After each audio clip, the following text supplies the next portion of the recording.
Whites Creek, we've still got rolling roadblocks reported due to pothole repair. That's going to be 24 westbound between Old Hickory Boulevard North and Whites Creek Pike.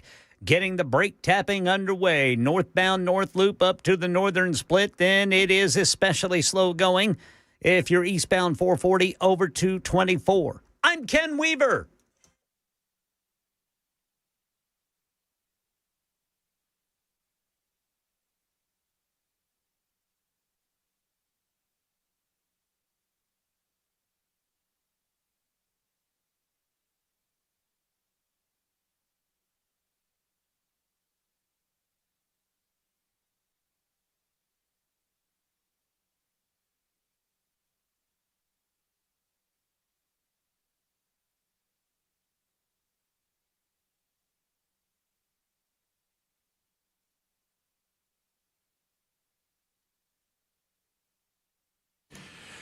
Hello, friends. Welcome in. It is the Matt Murphy Radio Show underway for another day. Happy to have you with us this Tuesday, December 16, 2025. It is episode 944 of our gatherings together, and I've enjoyed almost every single one of them. It is day 334 of the Trump administration's second term as president of the United States of America. That's out of 1,460.5. And frankly, unlike some, I think the president's doing just fine.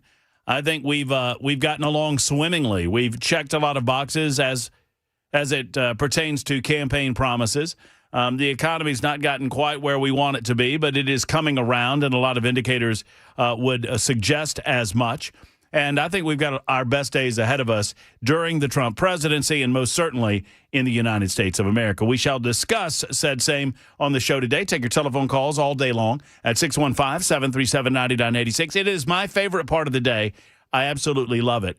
And I'll be honest with you, to each their own. I know different hosts do things different ways. I don't know what I would do without the ability to communicate with you directly. I might go sell vacuum cleaners or something. And the way to communicate directly is by opening up the phone lines and getting you to call in. 615-737-9986. I always enjoy turning a monologue into a dialogue, or a dialogue into a trilogue, as they say. You do that by dialing up 615-737-9986. 9986. Now, typically, I would give you a reason to do so, and I'm going to coming up in just a moment after I get through the pleasantries at the beginning of the show and introduce you to a few of the players that you might be hearing from time to time on the Matt Murphy Show. You can find us at iHeart, Spotify, and TuneIn.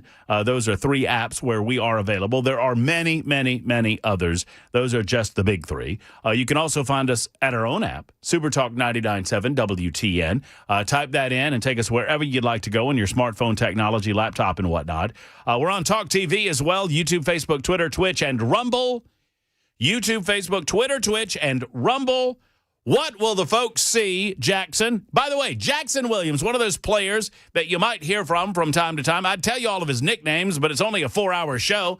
What will people see if they tune in on Talk TV that's different about today than yesterday? Your beard's a little longer? I think that's probably fair. I've done nothing to my beard. Did you get a haircut? Way to go, Jackson. I'm frankly a little bit surprised you noticed. I didn't, but it's the only other thing. You didn't change your headphones. An executive producer-host relationship is much like a platonic marriage in which you spend a lot of time with one another, you get to know one another, and I will admit that in this platonic relationship, Jackson, I did not think you noticed. But you did. Ken Weaver's back there in News Closet B. He would always notice my haircut. He gathers headlines for a living, delivers them twice an hour, or when it breaks. Mr. Weaver? How about you boys? What is going on, Kenneth? Nice wig snap there, Brother Murphy. Thank you there.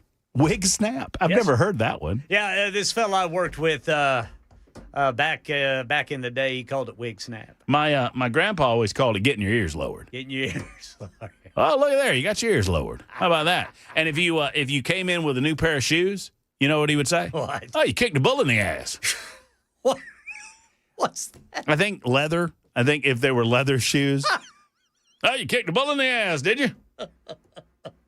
Yes, sir. Yes, sir. I think so. That's correct. Shout out to my man Brian over at Brian's Man Cave in MJ, Mount Juliet. If you don't go to Brian's Man Cave, I think you're doing it wrong. I like the way the bangs look there. Oh, well, I mean, they're not really bangs, but I mean, they're just. That's just a receding hairline, Ken. That's not true. I don't think I have a receding hairline, Jackson. Jackson, I would also advise you that if you reach the age of 52 and you still have as much hair as I do, you're on the lucky side, buddy boy. Okay? I mean, God smited me with a lumpy head. You know, my head is proof that God is a just God. He's a fair God because he smote me with a lumpy head. If I look down to the floor at a 45-degree angle, you can put a Coke on the top of my head and it'll stay there all day. I mean, I got a flat head, y'all. Nice. I mean, it just is what it is. But he gave me this lumpy, flat head. But then you know what the Lord did up in heaven? He said, let him keep his hair. Let him keep his hair. Yay! Thank you, Lord. Yes. He let me keep my hair. You notice that those that go bald, mostly, you know, Nashville's morning news notwithstanding, but those that go bald normally have nice, you know, domed heads. Yeah. They got nice round heads. Like that old SNL skit, cone heads. Well, no, not the cone, but the round heads. You know, Ken Weaver's got a nice round head. Although. Yes, sir? Whenever I was a kid, I fell off some bleachers. Did you? And busted my head open. Can you see it? Just recently, I was ran my hand over my head, and there's a dent there. What?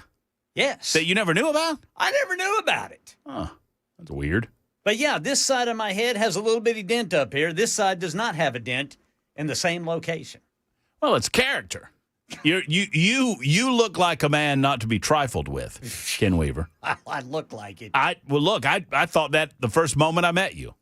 I looked at Dan Mandis and I said, oh, that's a guy that can be trifled with. And then I looked at Johnny B and I was like, nah, I probably shouldn't trifle it with him. No, and then I saw Ken Weaver. I was like, nah, I'm not going to trifle with that guy either.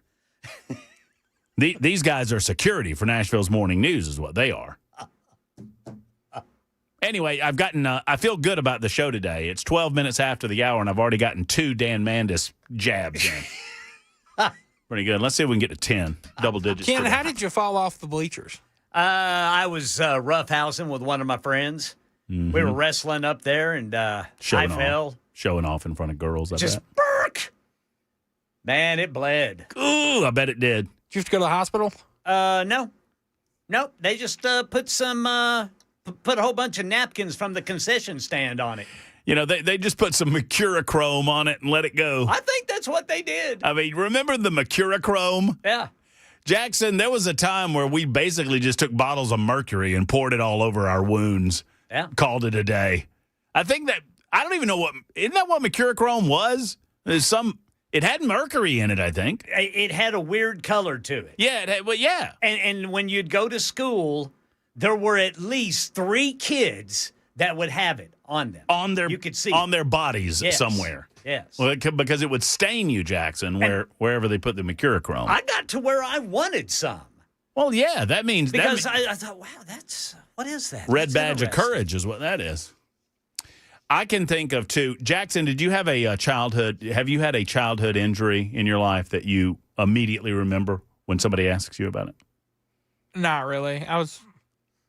I got lucky. You were mollycoddled as a babe. No, I just got lucky. I fell off my bike one time and I got like the lowest level fracture you can get in your arm.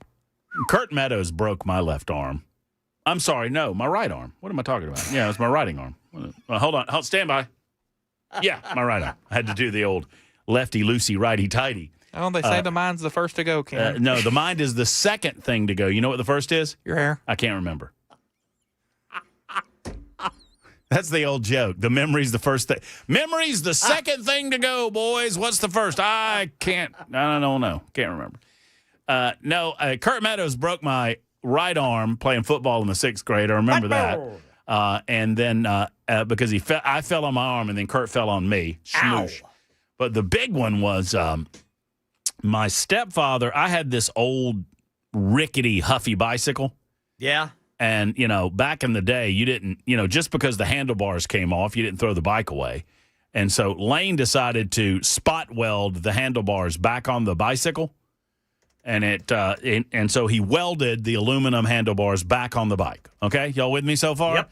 And then my brother and I are going down the back hill in the backyard, and the handlebars come off in my hands. Goodness. Oh, it's over for you. And so I just did, and we're going down a pretty steep hill, and I did the first thing that came to mind, which was put on the brakes, which sent my crotch directly into where the handlebars used to be. And I remember at the age of, my biggest concern was whether or not I had gelded myself. Like, I thought that. Yeah. It was just over for you? It was just over. Ken doll down there? It was, yeah, exactly. And I was very, very concerned with that. Yeah. And so I remember being quite relieved when I got back to the house and checked, and everything was still. See, that's why boys' bicycles should have been like girls' bicycles. Without the bar? Or with the basket? No, without the part.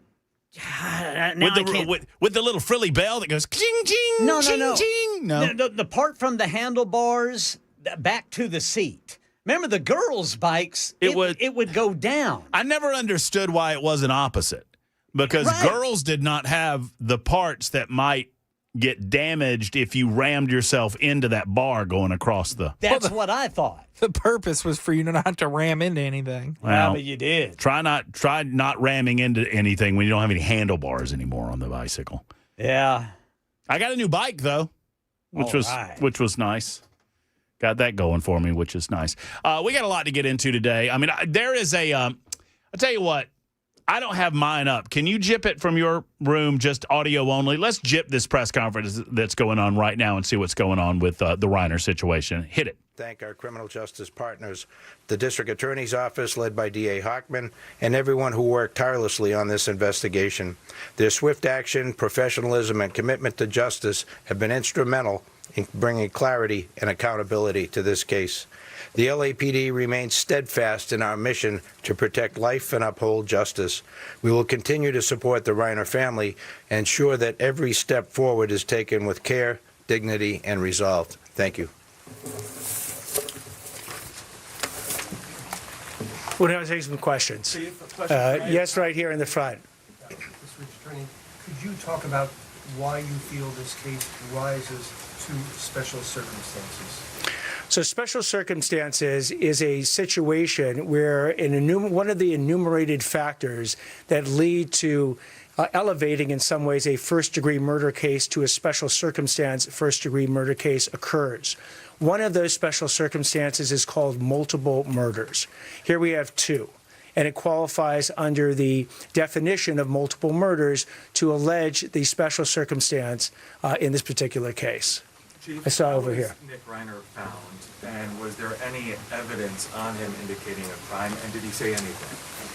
Yeah, he was found with good, solid police work, investigative tools used by robbery, homicide, and gang and narcotic division detectives with the U.S. Marshal Service Task Force involved as well.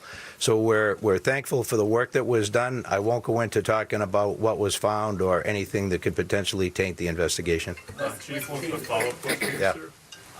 Given Nick's history of drug use, was there any indication that he was under the influence at the time of this crime? No, thank you again. That's another question I can't touch. And following up on that, is there any evidence of mental illness in his background? Yeah, you can touch. I'm sorry, please repeat the question. Is there any evidence of mental illness in his background beyond the addiction? The evidence, any evidence, if there is any, of mental illness for his background will be coming out in the hearings that will occur. We anticipate, again, after the arraignment, the process will go through the normal process a case like this goes through. At the appropriate time, if there is evidence of mental illness, it will be presented in court and in whatever detail the defense seeks to do that. Yes, right here. Are you anticipating any kind of significant delay in bringing this case to trial on the basis perhaps that Dick may have to undergo significant psychological evaluation, which would also give your people what they need in the way of background? Silence your phones, people. Good gracious. We don't anticipate any significant delay more than is involved in a first-degree murder case with special circumstances. These are some of the most serious charges that a DA's office can bring against anyone. And we anticipate that the discovery that we will produce to the defense will be robust. It will be very involved. They'll want adequate time to review it. They'll want to go through every single factor that they can ascertain in the defense of Mr. Nick Reiner. So again, this will proceed along the tracks that many of the first-degree murder cases proceed. Do I anticipate it being particularly fast? No. I anticipate it being very thorough. Yes, right here. Cause of death and time of death. Can you share any information about that? We are not at this time. Yes. Yes, right here. They always sound like turkeys to me when they're all trying to ask questions. Let me defer to the chief on this. Good. Yeah, defer to the chief. Hey, I'm Deputy Chief Alan Hamilton, Chief of Detectives. We don't have any specific information we're going to release at this time regarding the family's information they provided. As we move forward, that information will be discussed in the appropriate venue, which will be the court. Yes, in the front here. Sorry for the chief. Can you talk anything more about just not the condition that Nick was in when he was arrested? Yeah. So look, that's enough for me. It is what it is. I don't have a lot of thoughts additional to what has already been said regarding Rob Reiner. I don't get a lot of heartburn regarding what Donald Trump had to say about Rob Reiner. Rob Reiner had really nasty things to say about Donald Trump. I thought it was unfortunate, and I thought it was an unforced error. I thought that silence might have been the better path for the President of the United States of America. That said, I don't expect that the President of the United States of America liked Rob Reiner very much. Rob Reiner did not like the President very much. This story has taken a political turn because the president did comment and because Rob Reiner was such an outspoken leftist who hated Donald Trump and had total Trump derangement syndrome. That much is true. Well, Rob Reiner's also dead now at the hands, we believe, of his son in one of the more brutal fashions imaginable. It is newsworthy in as much as he was an actor and a director, and he put on some pretty good shows back in the day. And then he lost his mind from a political perspective. I don't hate Rob Reiner any more than I hate people that I don't know. I do not believe in what he believed in. I do not believe his ideology is good for the United States of America. I think it's very, very easy for people who live life of luxury to suggest that socialism is the path to go forward. But that's all in life. Now Rob Reiner and his wife Michelle are dead. And so we'll leave that as it stands. That said, a lot of what fascinates me about this, the same people that seemed, or let's back up. Social media is not real life, and y'all need to stop treating social media like real life. And people get on social media and they act like complete a-holes. I'm an a-hole in real life. I get it, okay? But I don't think I act very different on social media considering the way that I act on the radio 4 hours a day and the way that I act in my real life. It is what it is. You either like this personality or you don't. But anonymous trolls on social media do not represent real life, and they say things that they would never say in real life. What fascinates me, the people that jump on social media to slam Charlie Kirk in the aftermath of his assassination and to gleefully celebrate it and just to act like complete and total ghoulish, evil morons. And then you kind of point that out and you say, well, this is not good. This is not right. And some of the people that were pointing it out and saying, this is not good, this is not right, this guy had a wife, this guy had kids, this guy had family, those people are coming after me now for suggesting that maybe the rules, the same rules should apply to Rob Reiner's family and to Rob Reiner. And they're like, well, the hell with Rob Reiner. He hated Trump. Like, come on, man. Can we just not act like human beings? I'm telling you, folks, if Matt Murphy, and it's not a very liberty-leaning approach, I admit that, but I'm just being as honest as I possibly can.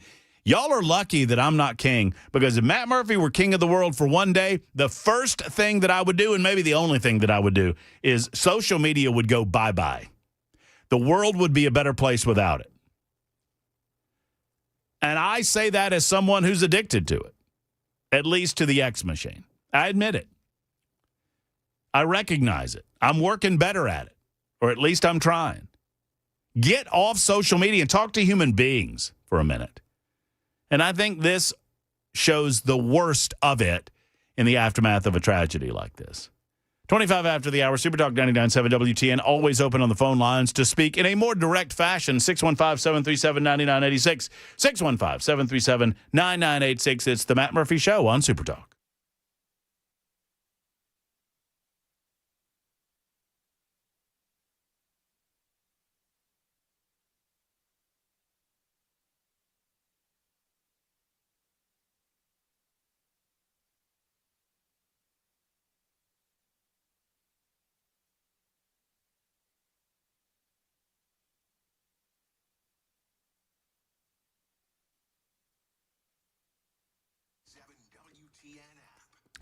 Hello, friends. It's Matt Murphy, and I want to speak to you for a moment about Men of Valor. It's the giving season, and we think a lot about the giving time this time of year. And the Men of Valor ministry is dedicated they're dedicated to saving people in this life and in the next. And they're primarily funded by individuals like you, families, church organizations, business relationships. Men of Valor is helping lower the recidivism rate in our prison system by showing men that there's a better path, a better way. Once again, in this life and in the next. They win men in prison to Jesus Christ and disciple them so they can re-enter society as men of integrity, as men of valor. They're equipping men every day with the tools and resources they need to succeed upon being released, including housing, food, clothing, transportation, identification, employment, and much, much more.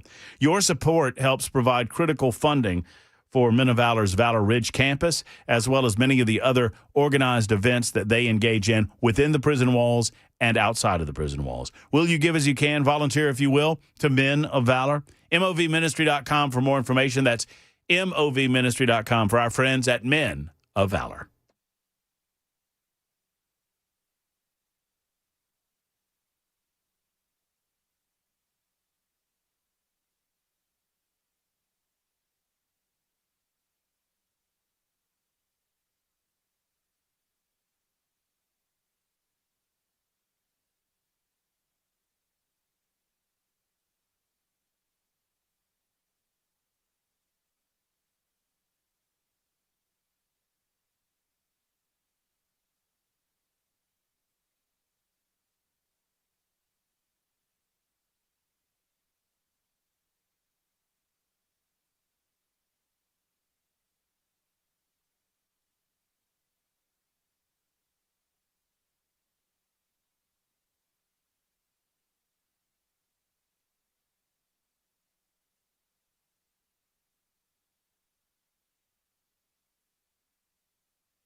Full forecast and traffic coming up in 5 minutes. Metro Police investigating a road rage shooting on Brick Church Pike this afternoon. Officers say it happened around 1:30 near the 2600 block near the Nashville Business Park. The victim was shot in the arm, expected to survive.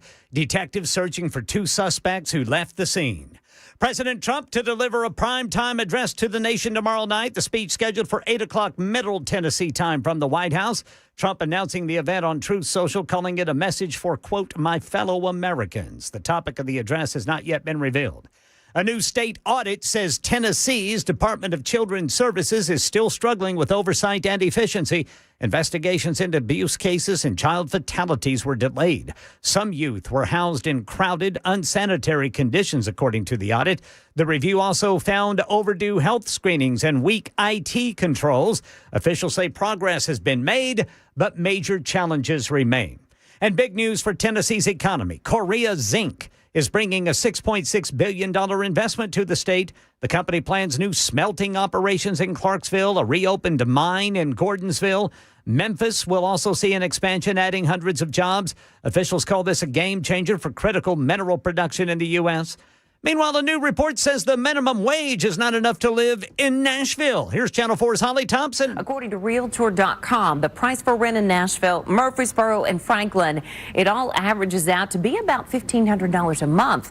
That means people making $7.25 an hour would have to work 83 hours a week to be able to afford an apartment.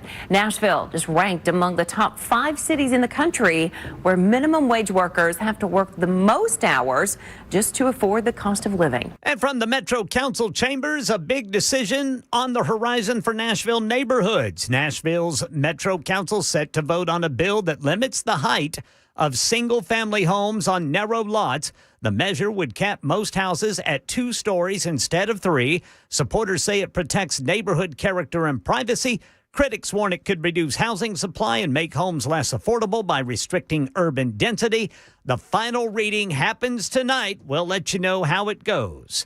That's the latest news. Traffic and weather next. I'm Ken Weaver, WTN News.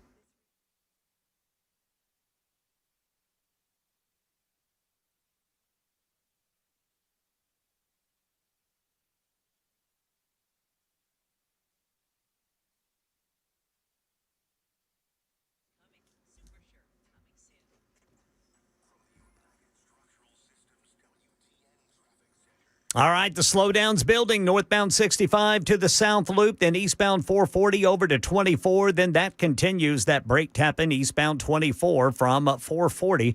Still seeing some rolling roadblocks for pothole repair. 24 westbound between Old Hickory Boulevard North and Whites Creek Pike in Whites Creek. I'm Ken Weaver.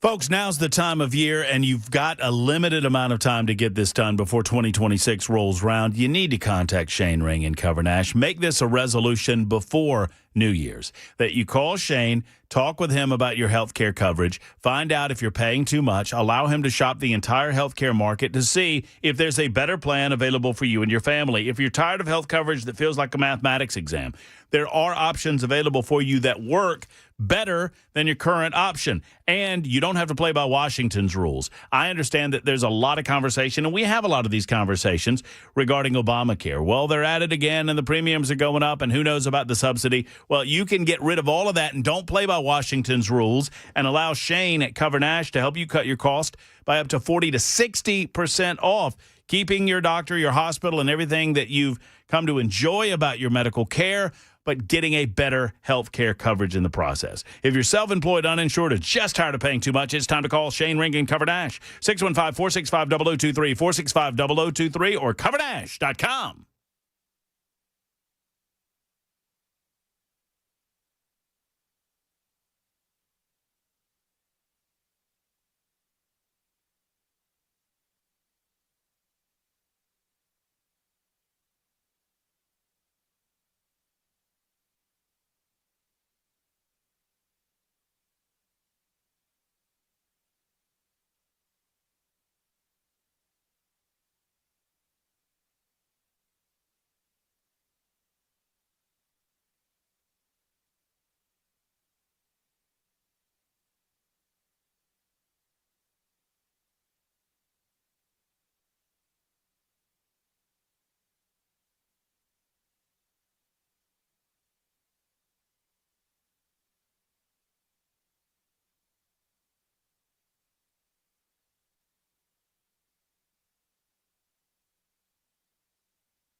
What's up, guys? I've been hearing Chris Hand talk about Better Water LLC for quite some time now, and as I am buying a new home, I got hooked up, and now I'm giving you the hookup. Think of a big Brita water filter for your house or your office. Scalable from under the sink to whole house applications. I've got my entire I'm planning on getting Better Water out to my house, and they're going to give me an entire home system.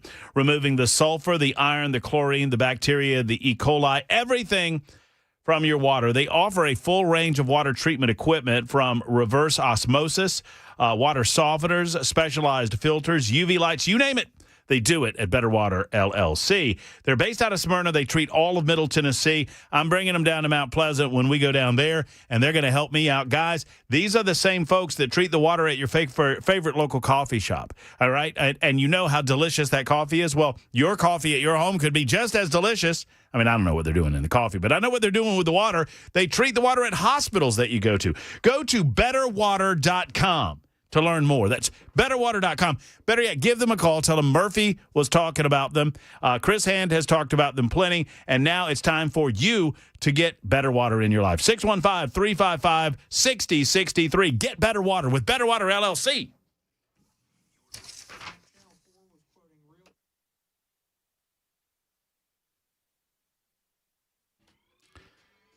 Remember, I don't. My children are perfect. They never give me any back sass. They made straight A's in school. They speak only when spoken of or to.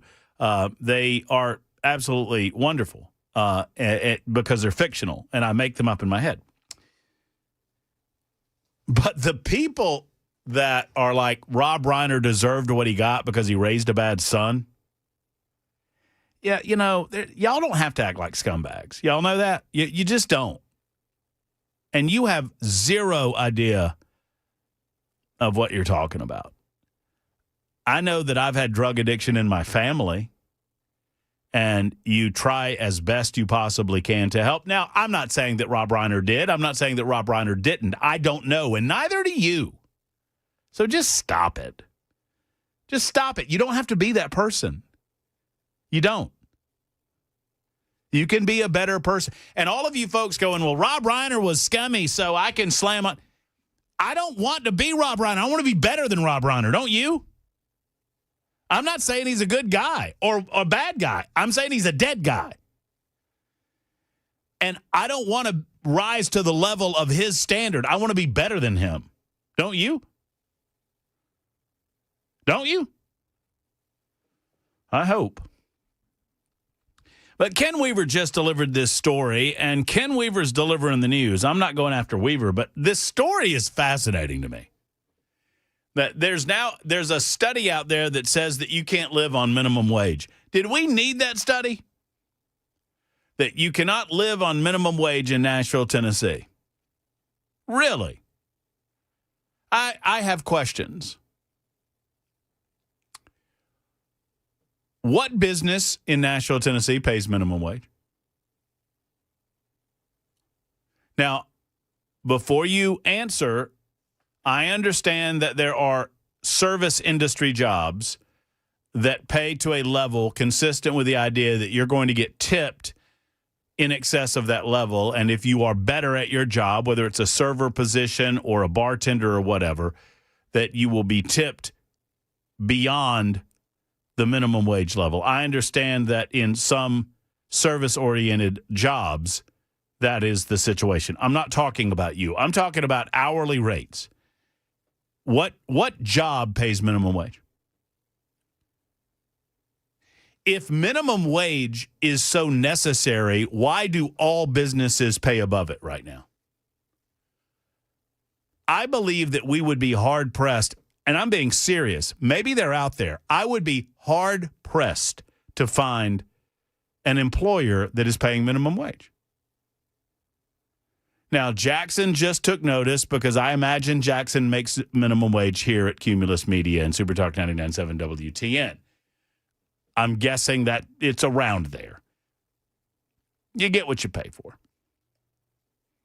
I mean, you're making less? I mean, look at you. You put up you set up in your. I talked about minimum wage, and you set up in your chair.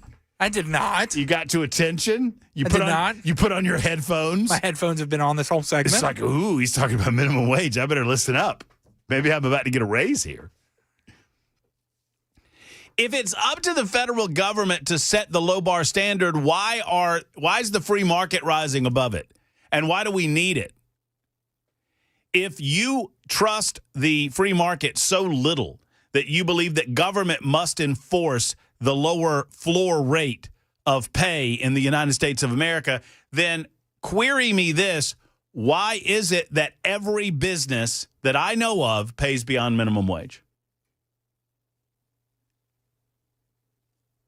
Look, minimum wage sucks. Minimum wage is supposed to suck. And if you get a job, and I can't imagine finding a job right now at minimum wage. I've told this story, and I'm not special, but trust me, I'm just utilizing my own past to relate to you how I think things ought to be. I got a job at the age of 15 working at Winn-Dixie bagging groceries. And I saw a lot of lollygagging amongst my peers. They would lollygag to the grocery cart, and they would lollygag back, and they would lollygag to the, to the teller that was ringing somebody else, and they would lollygag when that we weren't doing plastic bags at the time. We still did paper back in the day. And they would lollygag getting the paper open and stacking the thing, and they would put the heavy stuff on top of the smooshy stuff and all of that. And I thought, there's a better way of doing this. And I made a game of being faster than everyone. And for me, it was just a game in my head. I want to be faster than Howell Chamberlain. I want to be faster than Steve Cheeley. I want to be faster than Sean Gill. And they'd been there for a minute. They were older than me. And yes, 86.95, I know what that makes them. You know what that makes them, Jackson? Lazy? Lollygaggers. Lollygaggers. Also, I'm surprised they had paper bags way back then. You're stealing Jeff's joke. You just stole Jeff's joke. I saw you look at the screen, and then I saw you steal the joke. Jeff says he's surprised they had paper bags back in the 1800s. In the 1880s is what he said. Yeah. Way to go, Jeff. Way to go. You're on the naughty list, just like Jackson. Anyway, so I worked the front end of the store less than a month, and I got promoted to produce. And Howell and Steve and Sean were very, very angry about this. And they complained to the manager, and the manager told them he does a better job than you at what he's doing. Why would I expect that he wouldn't do a better job in the produce department? And the produce department came with a 25% raise. I say all that to say this. If you do find yourself taking a job because it's the only thing you can find in a minimum wage position, and after 6 months you're still making minimum wage, I'm going to suggest that that's on you. The free market and businesses, one way or the other, you need to do one of two things. One, I can't find a job that pays minimum wage. I defy you to tell me where that is. I mean, and I'm being dead serious. McDonald's, gas station, anywhere. But if you happen to find that position, I would suggest that after 6 months, if you're still making minimum wage, either one of two things need to happen. Either you need to go somewhere else to work because you're working for a low-life scumbag, or you're not doing the job that you should be doing. And if you look at yourself in the mirror and think, I'm working my butt off here, I'm performing in this minimum wage position, and I've not 6 months in been rewarded for it, then you're working for the wrong people and need to leave. Jackson, not you. I didn't say you. You get back over there. You don't get to leave. Jackson thought I was talking to him and he was leaving, Ken. You sit yourself back down. I've told you all along that your real pay is going to come down the road in the form of Christmas bonuses and New Year's bonuses and the satisfaction of a job well done. I mean, that's your real pay, Jackson, is knowing that you've been able for these 4 hours to herd these cats and keep this radio show on track. I'm not even good at that. You're doing a great job. It's kind of like Jay Peterman told Elaine Bennis, thanks for a job done. That's right. Thanks for a job done. True. Now, Brother Jackson does a good job. I mean, in all seriousness, and I mean this is not a rhetorical question. Can anyone tell me a business that pays minimum wage in Nashville, Tennessee? Not waiters or waitresses. I understand that their pay is rated differently, and not bartenders. I'm not talking about tip-based jobs. I'm just talking about salary. I mean, just employment, hourly wages. I honestly do not know of a position in Nashville, Tennessee, anywhere in this city that pays minimum wage. Do you, Jackson? I don't know if they're still there, if that's still what they're at. But when I started, I worked at a golf course for a long time. That's where you started. You're collecting carts and doing cleaning off carts and whatever. I mean, maybe. Yeah, maybe. I don't know if that's fair. I doubt it's still there. If that's where they're still at, but that's where I started. No, that's fair. I mean, look, the minimum wage position is typically designed for things like that, part-time high school work where kids are still living at home and they're eating mom and dad's food and they're trying to supplement whatever income they need to go out on the weekends or save money for a car or whatever it might be. That makes a lot of sense. Dishwashers might start off at minimum wage, but I seriously doubt that they're at minimum wage nowadays. Nah, you can see a sign that they're paying dishwashers like 15. This is all very depressing for you, isn't it? No. Folks, minimum wage standards are unnecessary, and they've long been unnecessary. And if there's any better example of why they are unnecessary, ask yourself why there are not more companies that are paying minimum wage. Because they want better than minimum wage workers. And the only way you attract better than minimum wage workers is to pay better than minimum wage. That is the free market at work. So this nonsense study, not you, Ken, but whoever did it, I don't blame you for reporting on it. What I'm saying is, these people that are like, you can't live on minimum. You're not supposed to live on minimum wage, you idiots. And oh, by the way, if you so happen to find yourself in a position where the only thing you can afford is a minimum wage job, what are you doing only working 40 hours a week? Why in the world are you not working more than 40 hours a week? You should be. By the way, if you're only working 40 hours a week at minimum wage, maybe this is a you problem and not a me problem and not a Nashville problem. Just a thought. Ron is in Manchester with a thought on all of it. Hey, Ron, how are you? Fine. Got a possible research question that you would be interested in. Google is taking down all references to conservative websites, and I wonder if there could be a better search engine that would be recommended that is more friendly to people like me. I mean, I would DuckDuckGo has been pretty good to me. Are you familiar? Okay, well, yes, I have it, but I don't know what they do behind the scenes. But I know Google has been doing that, and I'm about up to my whatever with Google myself. But so if you type in, hold on, Ron. Before you go, so you're saying, and I know that Google has had their thumb on the scale for a long time. But you're saying if you type in a conservative website into the Google search engine, or if you're just generally trying to search for things, if they omit conservative answers?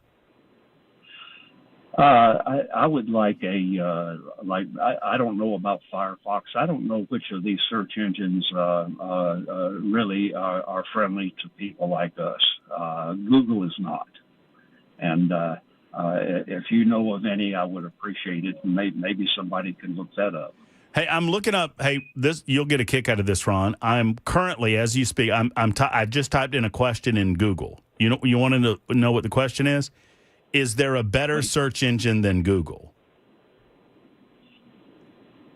There are alternatives like DuckDuckGo and Brave Search, which excel in privacy. KG or Kaji, Kagi offers ad-free premium customization. Bing integrates AI. Yeah, you know what? I'll crowdsource this, Ron. Maybe some folks have a better answer than I do, and if you keep listening, I'm sure they'll call in and give us one. Okay? Thank you, Ben. Yes, sir. Thank you for yeah, taking absolutely. my call. I know, absolutely. I use DuckDuckGo quite a bit because DuckDuckGo does not track. I believe that DuckDuckGo is a great alternative to Google in as much as they do not track. Jackson, that might be good for you for your late night searches. Just a thought. Anyway, You're disgusting. What? No, you're disgusting. You know who's disgusting? Don't say Ken. Don't say Weaver. It's not true. It's not true. Hurt people. I do all my searches in the morning, not late at night. The answer that I have for you is DuckDuckGo, by the way, and so I don't know what to tell you. But do you still use Google? You still use Google? Yeah, I use Google on occasion. I use Google all the time. I don't even think about it. You know what? I think if you ask the right questions, you can get the right responses. I understand the frustration that some have. They believe that Google has their thumb on the scale. I mean, Google is a part of the surface web, right? If you go down a rabbit hole, you've got surface web, deep web, dark web. And, nobody ever goes to dark web. At least normal people don't really ever go to dark web. Deep web is specific searches. The surface level search engine type web, that's a very, very small sliver of the overall internet. And it should be, for the most part, because the deep web should not be publicly forwardly available to individuals because it's private information and private matters. I could go on and on about that. But I would say that, Google has competition with DuckDuckGo, and DuckDuckGo, I'm hearing, is a pretty popular alternative, at least if you believe our Super Talk text line, 54 after the hour on Super Talk 99.7 WTN.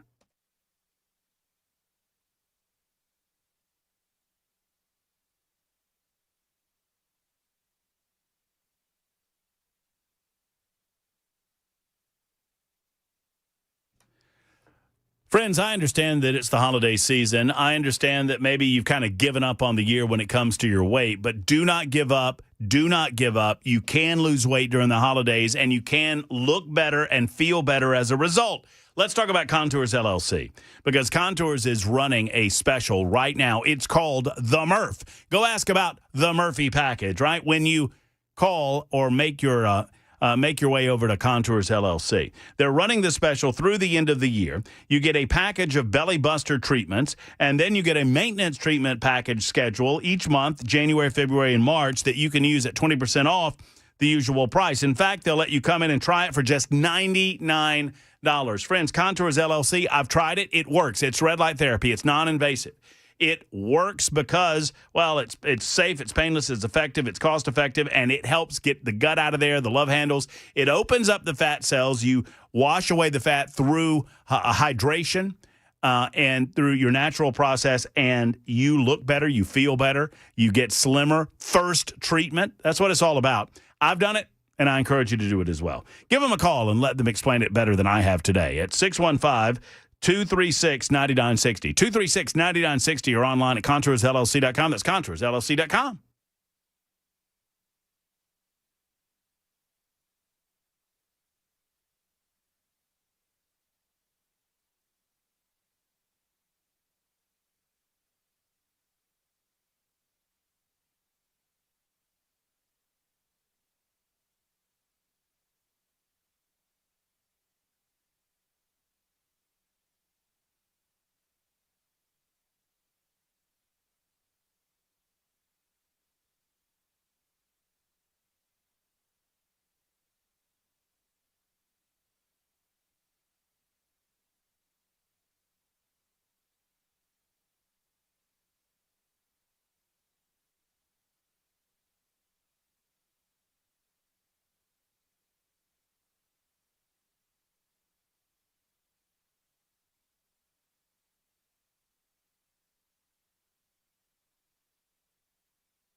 Hello, friends. Matt Murphy for Accurate Mortgage. You know, I knew who to call when I realized I was about to buy a house, and that's Accurate Mortgage. What a great team that they've got over there. Mike and Labrina and the rest of the team. Labrina is my loan consultant, and she's been such a delight to work with.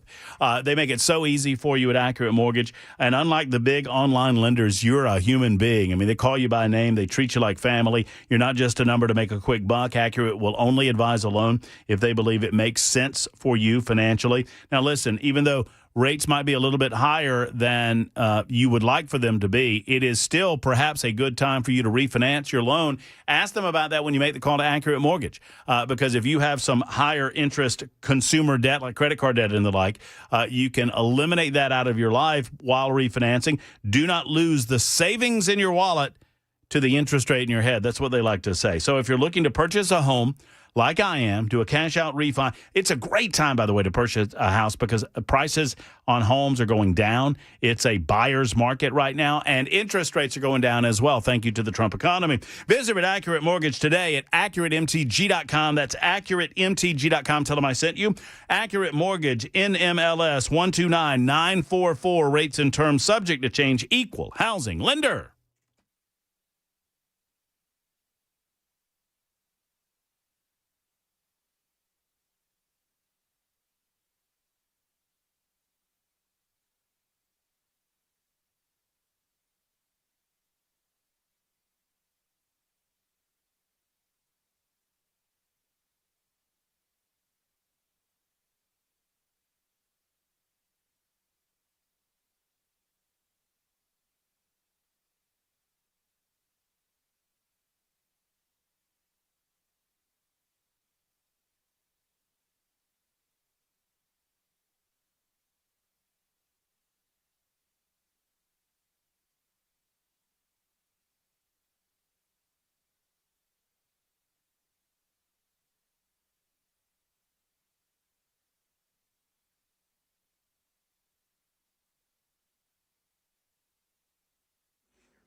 Four o'clock on the dot. I'm Ken Weaver with your top stories. Got the full forecast and traffic in 5 minutes. And right now in Nashville, Metro Police looking for 2 people after a road rage shooting on Brick Church Pike.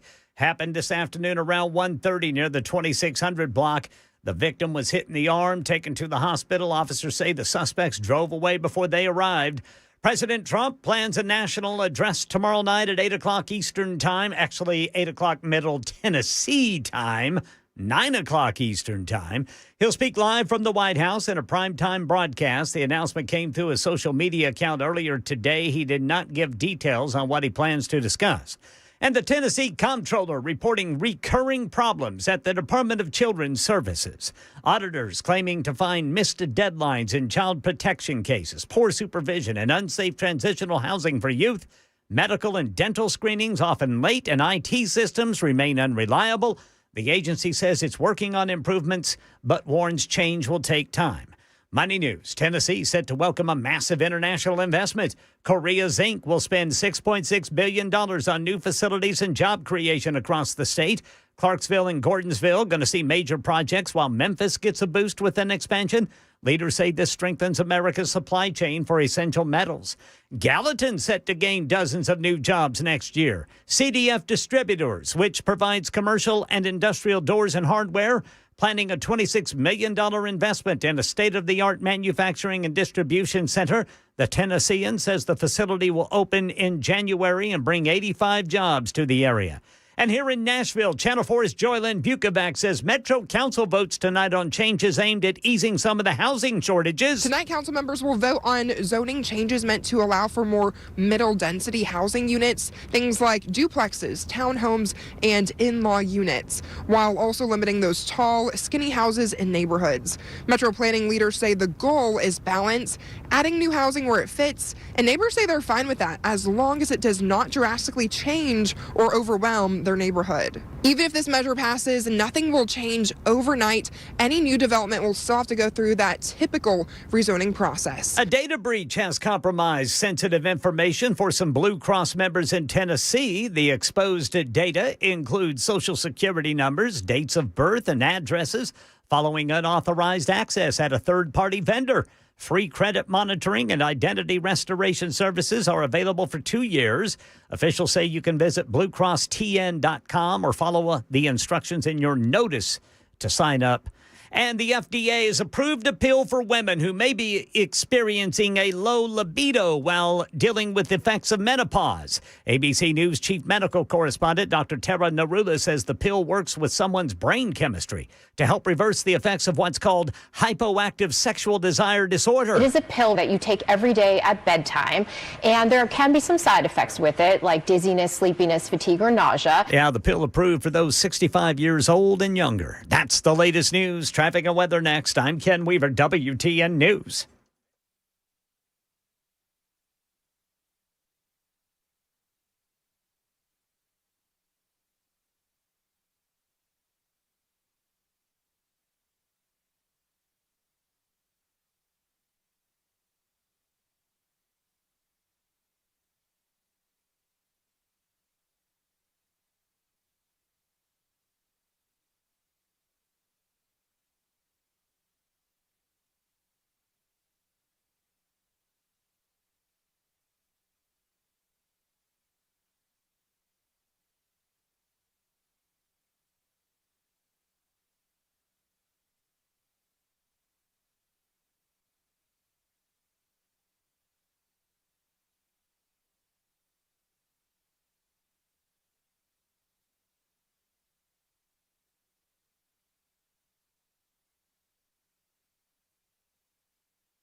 Smyrna police reporting a crash. Left shoulder block 24 eastbound before Almaville Road. Over here downtown on the South Loop. Got a crash reported by police 40 westbound just past the downtown split. Exit 211A and B. And look for extremely slow traffic. If you are eastbound 440 over to 24, you're coming to complete stops. Same story northbound 65 up to the South Loop. And still seeing rolling roadblocks for pothole repair. Whites Creek 24 westbound between exit 40 and exit 35. I'm Ken Weaver.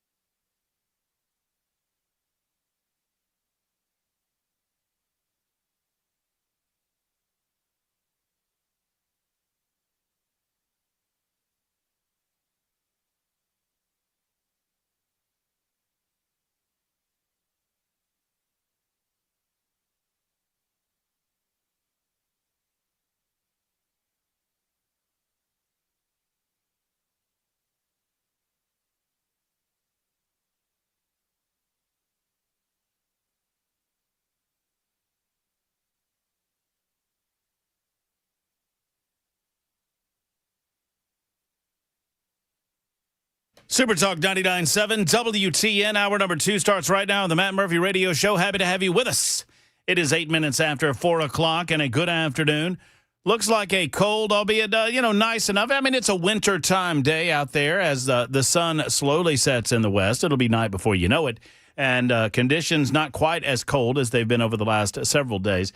Did I see this properly? I was not I was not doing as I should have and listening to Ken Weaver's newscast moments ago. But have I seen where we have thunderstorms coming our way at some point over the next? Could be, Brother Murphy. So and such and such. I mean, I got to listen closer, Ken, and I would know. So we've got what do we got? We got weather coming later on in the week, like Wednesday or Thursday. Is that right? Yes, sir. Okay.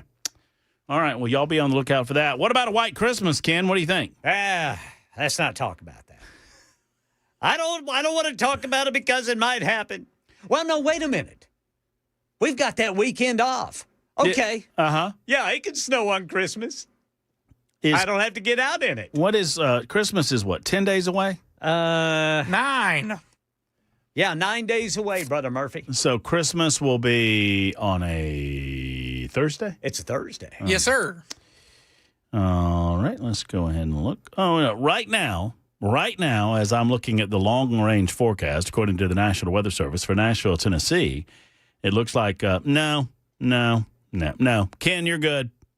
Not going to happen. Not going to happen. 68 the high, 56 the low next Thursday. Not this Thursday, but next Thursday. That would be Christmas Day. That is a suntan in Christmas. That is a man back in Thompson, Georgia. THOMSON, no P in Thompson. It would regularly be 72 degrees on Christmas Day. I remember it like it was more 72 than 32 on Christmas Day. It was kind of a downer. It snowed a couple times here in my life. In your lifetime, so in the last 10 years, 15 years. Well, I mean, if I said your lifetime, we'd go back to the founding of America and when it snowed in Thompson, Georgia. So THOMSON, no P in Thompson. A little easier to backtrack for me. I like this is your thing now. That you're just old? This is your thing, that I'm old. And I'm frankly a little surprised that you're hitching your horse to this rickety-ass wagon that could fall apart at any second. Well, you're not even old. Just trying to get in the wheel.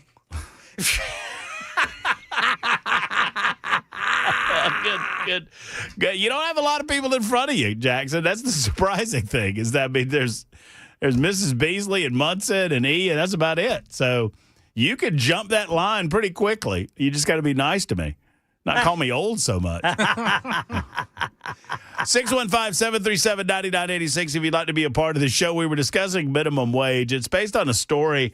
There was and am I understanding this survey correctly, Ken? You did the story, and I know that WSMV Channel 4 had it as well, that they did a survey where you can live on minimum wage in Middle Tennessee, and they basically said you really can't do that in Nashville. Yeah, they just cited Realtor.com, which apparently did that. Did a study on whether or not you know what? You're not supposed to be able to live necessarily on minimum wage anywhere. You should not aspire to reach minimum wage standards and then, we're all good, I can live on this. As a matter of fact, as I said the last hour, and I'll repeat it for those just joining us on the show, where are you making minimum wage? Now, I understand that there are several one-off positions. Jackson mentioned one, and it's a good mention. Because I know golf courses tend to hire high school age youngsters to come out to the golf course and wash the golf carts and, drive them in and out of the golf cart barn and, do basic maintenance that does not require any sort of skill set with regard to the greens or the tee boxes or whatever. They're not running the mowers, for goodness sake. But they're doing, what, did you run a mower? I did a lot of things there, man. I feel like this was a scene out of Caddyshack. With you can guess. Yeah. Yeah, a bunch of, 16. I was in college. It was me and another guy I went to UT with. And this here? Yeah. Is the golf course still around, or did you ruin it? I did not ruin it. Can you name the golf course? I don't want to. Okay. That's I have fair. a great, but that's fair. I feel like that's not Can fair. you get me... I have a lot of stories that I could tell. Can you get me a tee time on this golf course? Oh, yeah. Is it a public golf course? It is. Can you get me a good deal on a tee time on this golf course? Like yes. a good rate? Yes. As long as we don't mention them? Yes. Okay. Well, then... I want to keep the free golf. That is all that needs to be said about that. Will you ride with me? Do you golf? I golf occasionally. I like it. I just don't do it as much as I should. All right. You want to go? Yeah. All right. Well, I mean, apparently we can go on Christmas Day. I mean, I don't expect that they'll be open, but it'll be 68 degrees if we wanted to. So, Nolene says Jackson sounds. What? No, that's what? I don't know what that means, Nolene. Do you know Nolene? Noeline. Noeline. Noeleen. That is that Noeline? Noeline? She claims she knows you, Jackson. Or he. I'm not sure. Murphy close to Hickory Knob. Good fishing hole. Well, thank you. Truffle butter needs to simmer down. I agree with you. Truffle butter needs to simmer down. You got to keep them on low heat. Otherwise, he burns the pan. In the meantime, Stephen is next up on the show. Stephen, good afternoon. Welcome in. How are you? Hey, I'm well. How are you guys today? I'm doing great, Stephen. What's on your mind? Hey, I was wondering if you guys were informed and had any opinions about the Preds taking over the Centennial Sportsplex, the hockey rink. I am not up on that story. Tell me about it. Okay. So in October, they had a little town hall at the Parks Board, and basically it was Sean Avery from the Preds, and he was trying to get feedback from the public, and most of it was a little skeptical, to say the least. And it looks like last week or so they had pushed through, the Parks Board had given approval and had a vote, and the next stop is probably the City Council, where most people at the Sportsplex are assuming it's just a done deal at this point. So I know it's been picked up by the Tennessean. We have some friendlies over there. Where is the Sportsplex, Stephen? It's downtown off 25th Avenue. Okay. It's a Metro Nashville-owned park. I believe the land was actually donated by one of the historical families, maybe the Frist or something like that. And the Predators want the property for what? For practice? So the Nashville Predators have built a bunch of the Ford Ice Centers around Nashville, and Centennial Sportsplex is one of the last remaining bastions of non-Nashville Predators-owned facilities, which means it's keeping prices down, and the cost and accessibility for hockey is, remaining stable in those locations. Meanwhile, at the Preds-controlled rinks, you can expect costs of basically double per season of hockey that you play. I'm looking at about $200 a season, and they're looking at roughly $500 or $600. So, okay, so the idea is this is a more cost-efficient way for people to skate and to play.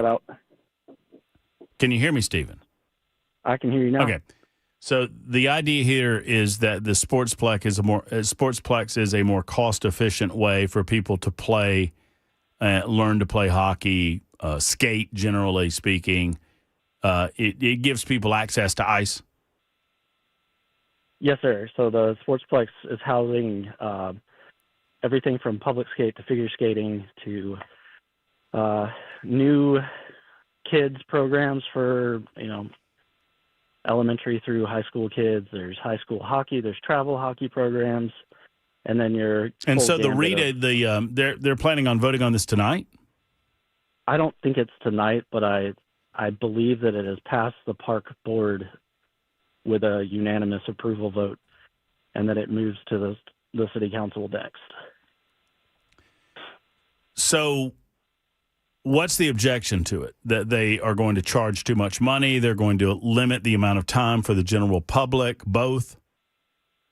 Yeah, so the general consensus is that, this is completely awful for any affordability and accessibility for Nashville hockey programs.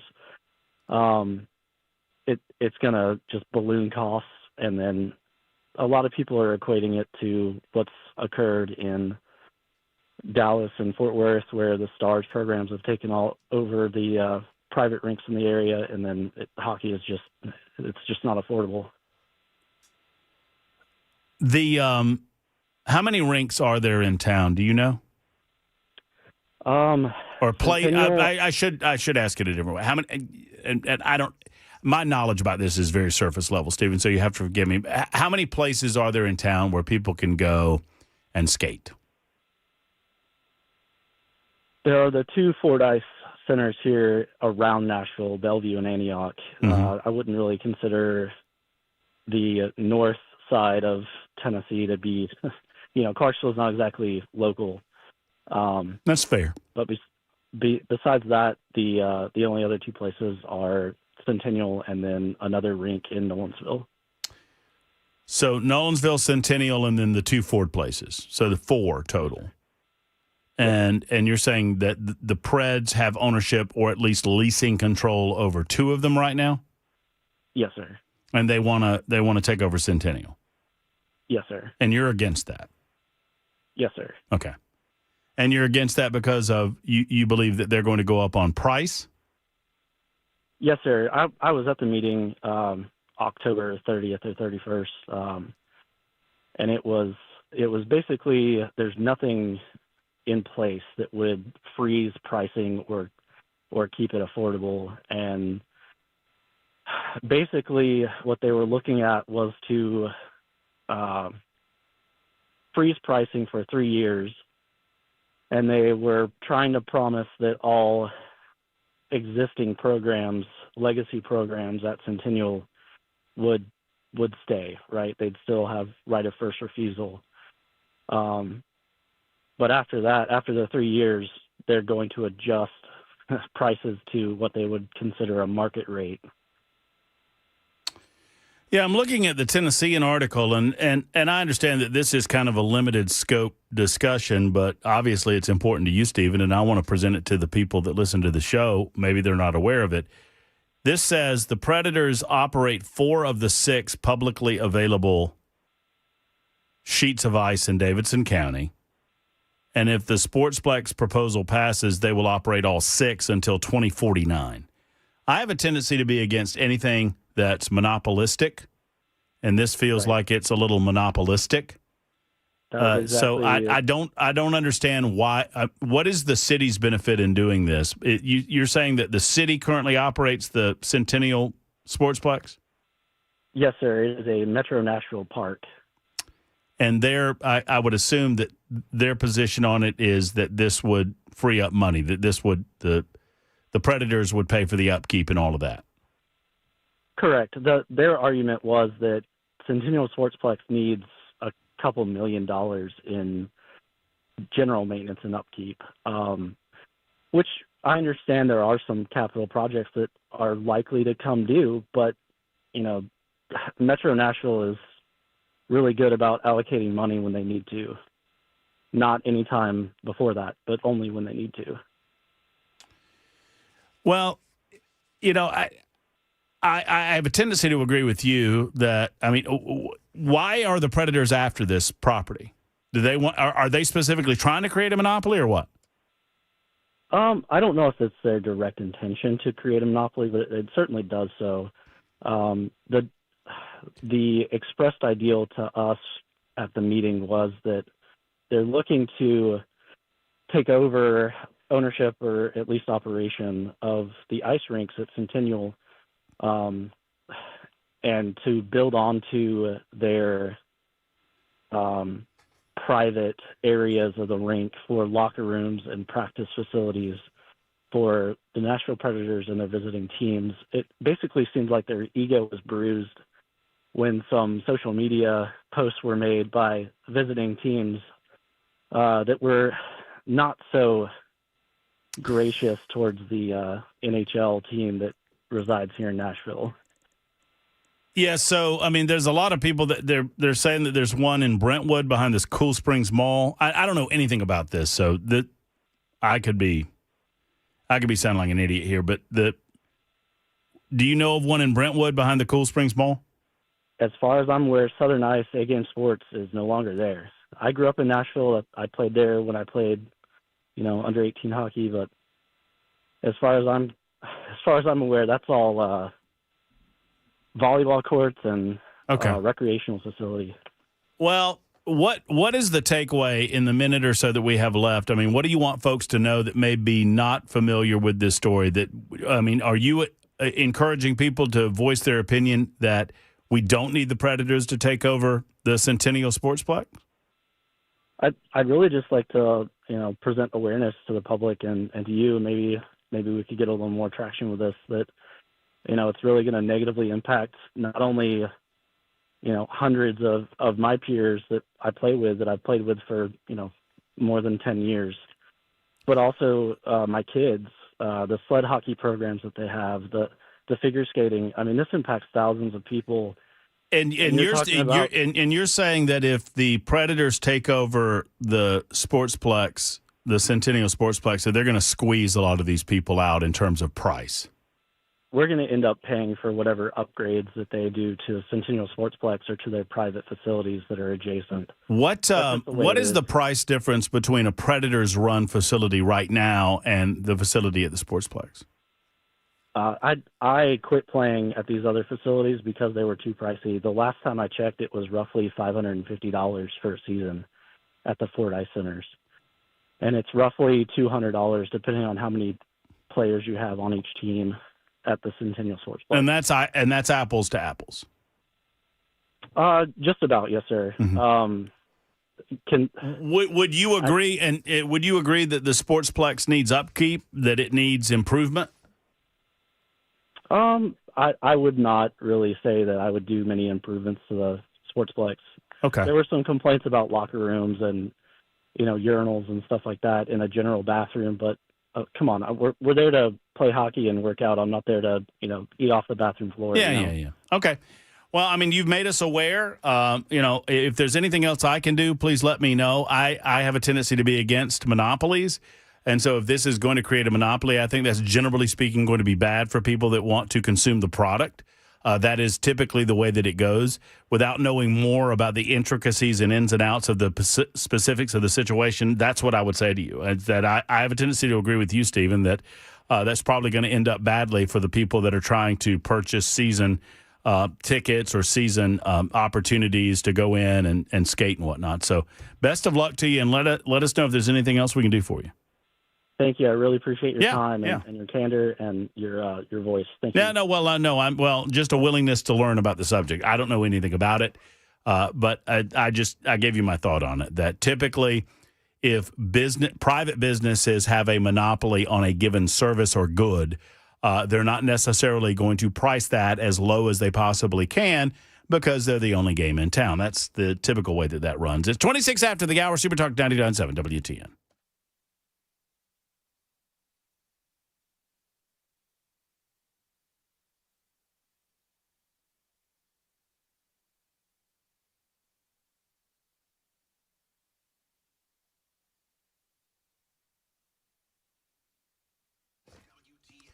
Genesis Diamonds is packed at this time of year with gifts that really shine. The cases have the best and the brightest gifts, the highest quality around. And listen, this December, you don't have to go small. You can go big. You don't have to go home.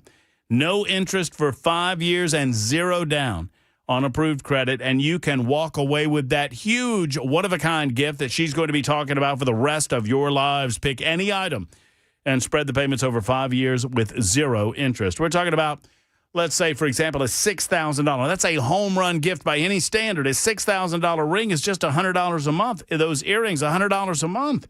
Do the math. Everything's affordable at this rate. Genesis also offers non-commissioned salespeople, which is pretty cool because their experts are ready to help you in any fashion that you need. Plus, they have hundreds of pristine pre-owned Rolex watches just there and waiting on you. Rating on your wrist at Genesis Diamonds.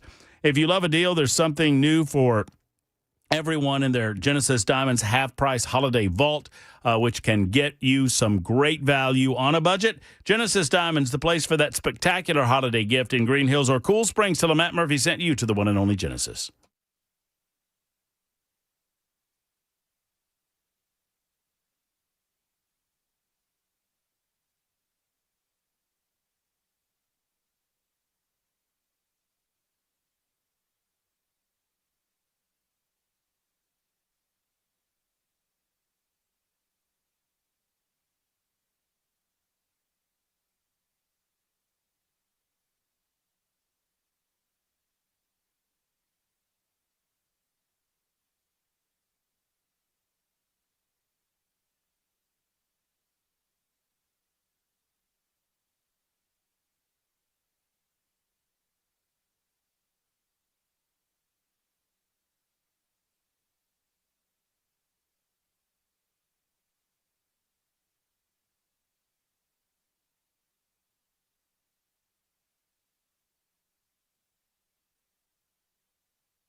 Hello, friends. It's Matt Murphy. Let's talk for a moment about the value of a safe from Nashville Safe House. The value is obvious in my mind because you're protecting those things that protect you and your family and your loved ones and your property. I mean, the guns that protect you and your family, you can protect those by keeping them in a safe with Nashville Safe House. And they have all shapes and sizes, all brand names, from Browning, which has a superior fire rating and just some of the best rebates around, to Fort Knox, Superior, Rhino, and I mean, they've got a safe that you're looking for. If you're looking for any brand name, they have it at Nashville Safe House. As a matter of fact, they've got over 200 safes in stock on the showroom floor right now and another 400 or so in their warehouses. They've got the safe for you, friends. All you need to do is stop by and say hello to Mark, Jill, and the rest of the team at Nashville Safe House. Go into the lobby and see the Murphy special. See Donald J. Trump right there in the lobby with you. You can walk through the showroom, which is really a huge warehouse showcasing the safes that they have available and ready for delivery with their professional delivery crews. NashvilleSafeHouse.com online or 4th Avenue South on the road across from City Cemetery. Tell them Matt Murphy sent you to Nashville Safe House.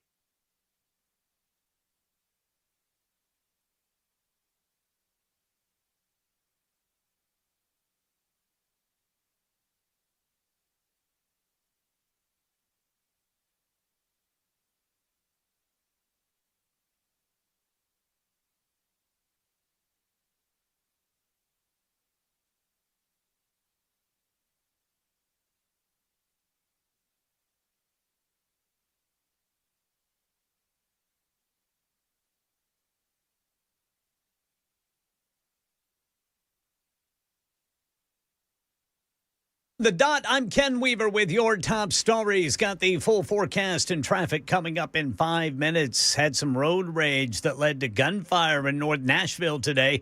Channel 4's Braden Ross is from Brick Church Pike near the intersection with West Trinity Lane. There are some bullet holes in the front driver's side of that car, one through the door.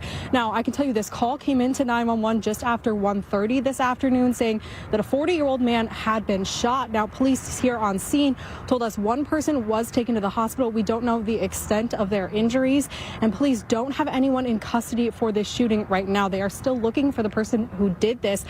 Authorities asking anyone with information to call Crime Stoppers. The White House confirms President Trump will address the nation tomorrow night. The speech starts at 8 o'clock Middle Tennessee time. It's going to air live across major networks. Trump teasing the event online today, saying he looks forward to seeing Americans then. Officials have not disclosed the focus of his remarks. And state auditors say Tennessee's Child Welfare Agency faces ongoing oversight failures and operational delays. The Department of Children's Services missed key deadlines in abuse investigations and fatality reviews, and some children lacked timely health care. The auditors cited unsafe housing conditions and weak internal controls.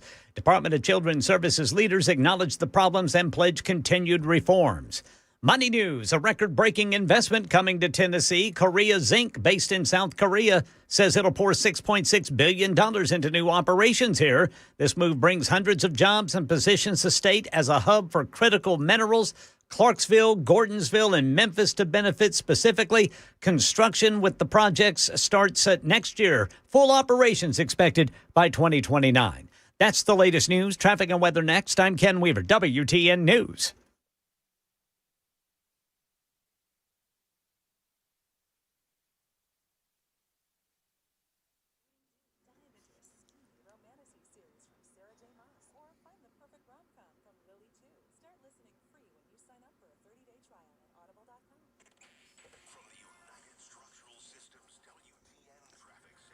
Usual slowdowns, but particularly stop and go. If you are eastbound 440, then go westbound on 24 to get to 40. Northbound and southbound 65 right now. A lot of brake tapping there between the South Loop and 440.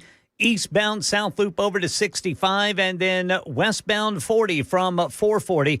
That backup actually starts westbound 440 before you get to 40. I'm Ken Weaver.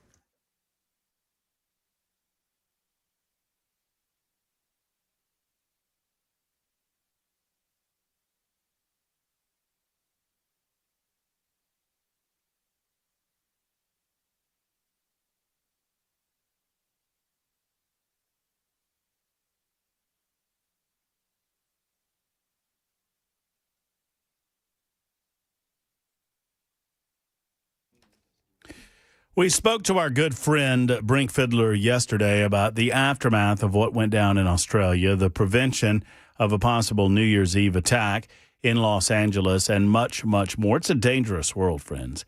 And if you're a business owner or if you're a decision maker, any place that people gather, like a school or a church setting, you need to get trained. Sadly, hope is not a plan any longer. I mean, hope's never really been a plan, but now it is not enough to hope that it never happens to you. That's what everyone always says when something unfortunate happens to them. It's not just about active shooter situations, although that is a lot of what they do. It's not just about workplace violence prevention, although they do quite a bit of that as well. They're a life safety and security consultation firm. They specialize in security consultation, active violence mitigation, but these are also life skills that you can use in your everyday life. What to do in the event that you roll up on an accident and there are people that have been hurt. Are you a doer? Can you get things done? Or are you a passive bystander who has to wait for the first responders to get there? Find out more by going to defensesystems.com. That's defensesystems.com, or give them a call. Brink and his team are ready. 615-236-6484, 236-6484 for Defense Systems.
Super Talk 99.7 WTN.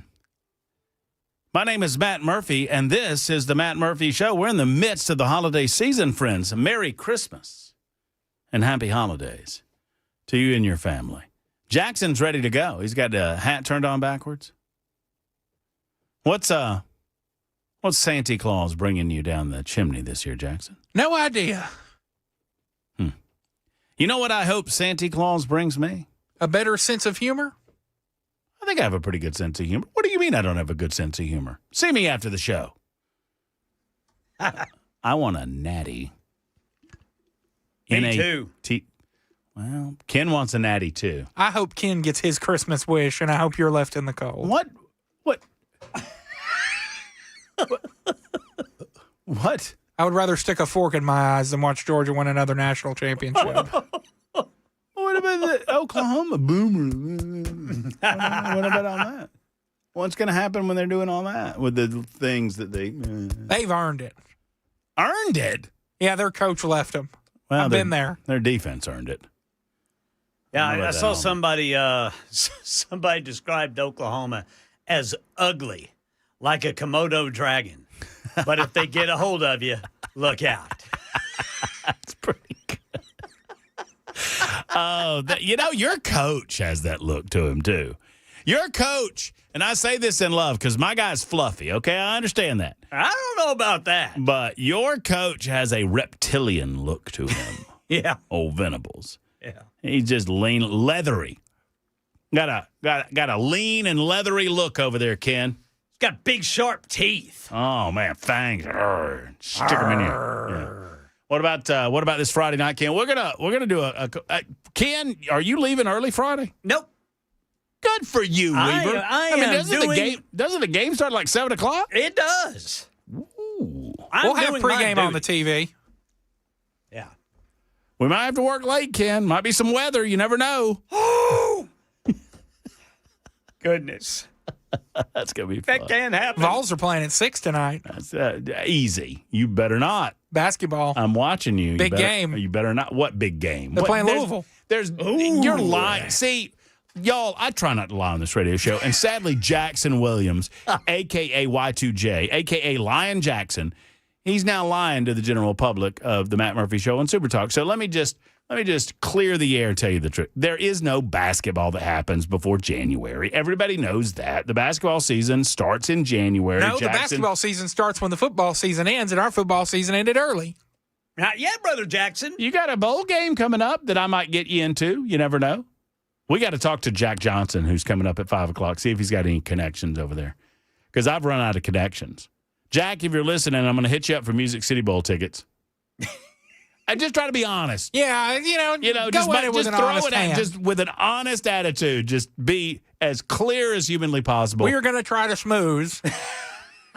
I promised Jackson I would get him into the game. Yes, I know that I could pay for it. No, I don't want to. Is that fair? Yeah, I know. I agreed to do that, which is probably a mistake, but I am going to need somebody to help me move the next week, so I figure it's a good way to. And maybe we could be like the Pavia brothers. Nothing says D-bag like wearing a suit with a turtleneck. I mean, have you ever met anyone that wore a suit with a turtleneck that wasn't a D-bag? Tell me. I mean, seriously. I don't know. With gold chains around the turtleneck? I mean, Joe Burrow pulled that move. Yeah, Joe Burrow. And I thought it was a D-bag move then, too. Nope, I loved it on Burrow. You liked it on Burrow? Do you like it on Pavia? Nope. Because you don't like Pavia? Nope. But you liked Burrow? Loved Burrow. Why'd you like Burrow? The Vols were terrible, and he was fun to watch. Okay. That's fair. I don't like Joe Burrow. I don't like Joe Burrow either. He whipped us. Yeah, he has a tendency of doing that. Mike is next in Crenshaw. Hey, Mike. I don't know. Hey, what's going on? Mike, are you in Crenshaw or are you calling about Crenshaw? I don't know. Is Crenshaw a place? No, I'm in Bethpage. Oh, okay. It says Crenshaw on my screen. Why does it say that? Do you know? I have no idea. Oh, okay. Well. No, I was calling about, I've been seeing this feud going on with Sean Ryan and Dan Crenshaw. Oh, maybe that's why it said Crenshaw on my screen. Probably. But this insider trading, I've been kind of doing some research in it. How can you go in and you're making $174,000 a year and now you're a multimillionaire and having a DJ host your 40th birthday party? I don't understand that. I was just going to get your take on it. The individuals that go into the House of Representatives have incredibly influential positions, and so money people schmooze them and hit them up and oftentimes give them insider tips and information regarding stock trades that more often than not benefit them greatly when it comes to their portfolios. I mean, that's the best way that I can describe it. Sadly, middle-class Americans who go up with the best of intentions come out of there as multi-gajillionaires because, they have the benefits of being in the elitist company of the rest of the House of Representatives. Yeah, I mean, that's pretty much what I was thinking. So I was just like, man, this is crazy. But I've been watching this for the past 2 or 3 days, like on YouTube and everything, and they're just going at it. But going at it about what? I guess Crenshaw put like some kind of indictment on Sean Ryan or not an indictment or something other, like defamation or something. And I'm like, man, I don't agree with that, because I retired out of the military. I did 24 years, and it just kind of chapped my butt. So. Okay. So, I mean, what can I do for you, Mike? Well, I mean, I'm not trying to be short. I know that Dan Crenshaw is a representative out of Texas. The people of Texas vote him into office, and if they see fit, they'll vote him out of office. I know Sean Ryan as much as I've watched some of his podcast segments, and he seems like a decent enough fella. I don't know anything about the feud between those two. I think you pretty much answered the question. You know, for me, you know, when they come in there, they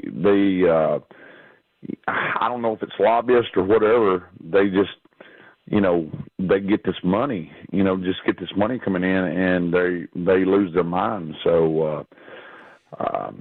Here's what my proposal is, and you're going to like half of it, and you're going to not like half of it. You ready?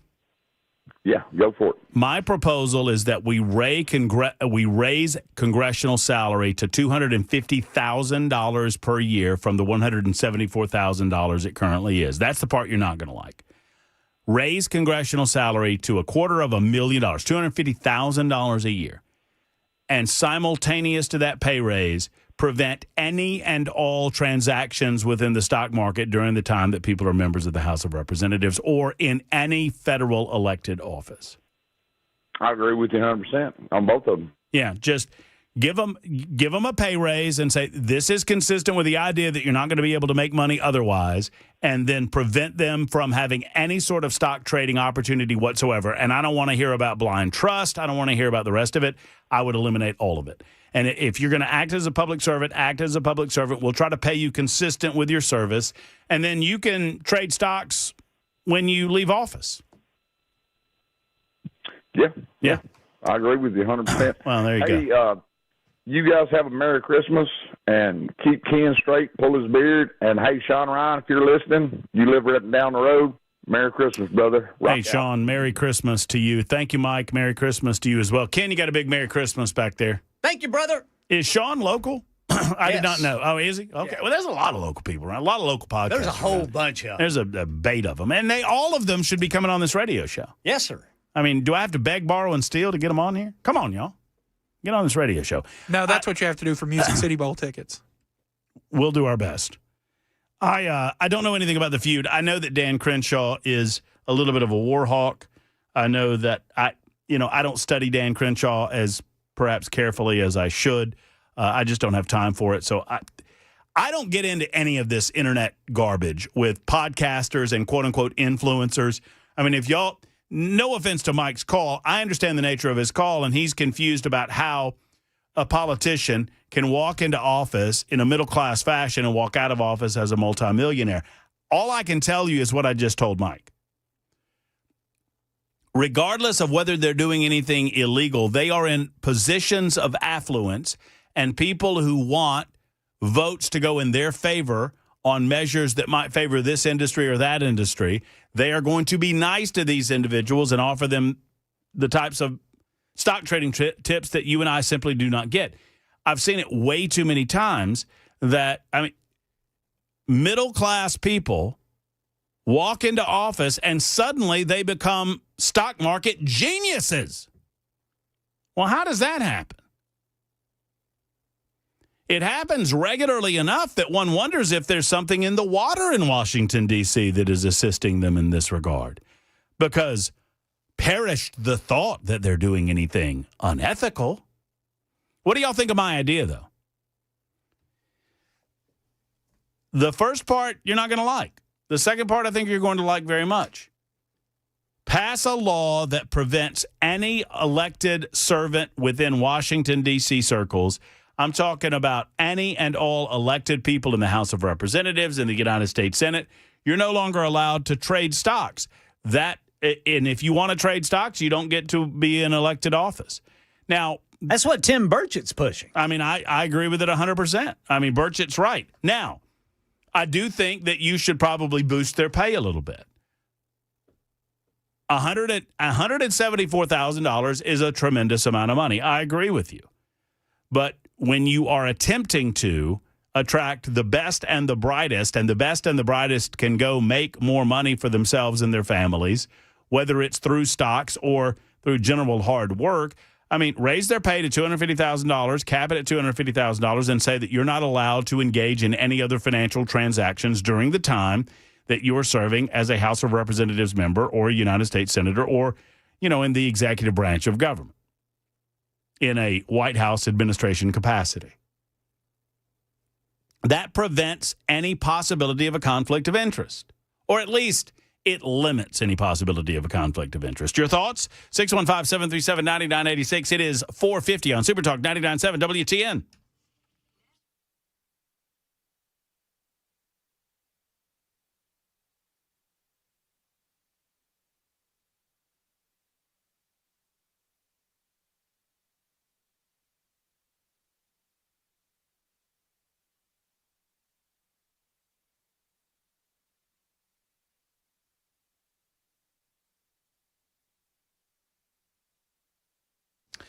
It is cold and flu season. It's official. I mean, it's cold outside, and it's also cold and flu season, wherever you might be. And if you find yourself with the sniffles, or generally speaking, you're feeling pretty bad and puny, where do you go? If you don't know, allow me to inform you. Grace Point Healthcare. That's the place to go.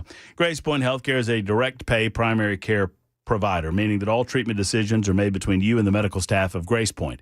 They never allow the insurance company to get in the way of that. Now, if you enroll in the basic Smart Care plan for $99 a month for adults, $79 for the kids, you get unlimited office visits throughout the course of the year, and you do not wait to visit Grace Point Healthcare. They don't believe in it. New patients or old patients or medium length patient, whatever it might be, you'll get in same day or next day. They believe in that.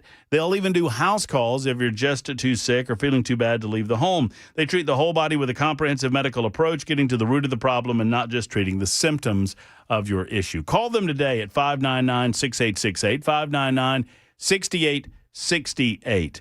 Friends, schedule that next appointment. If you're not feeling well, you need Grace Point in your life. Grace Point Healthcare, exceptional medicine in Franklin, Tennessee, and everywhere within the sound of my voice. Modern medicine delivered the old-fashioned way.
Road rage and gunfire in Nashville today. This story and more coming up at 5 on Super Talk 99.7 WTN.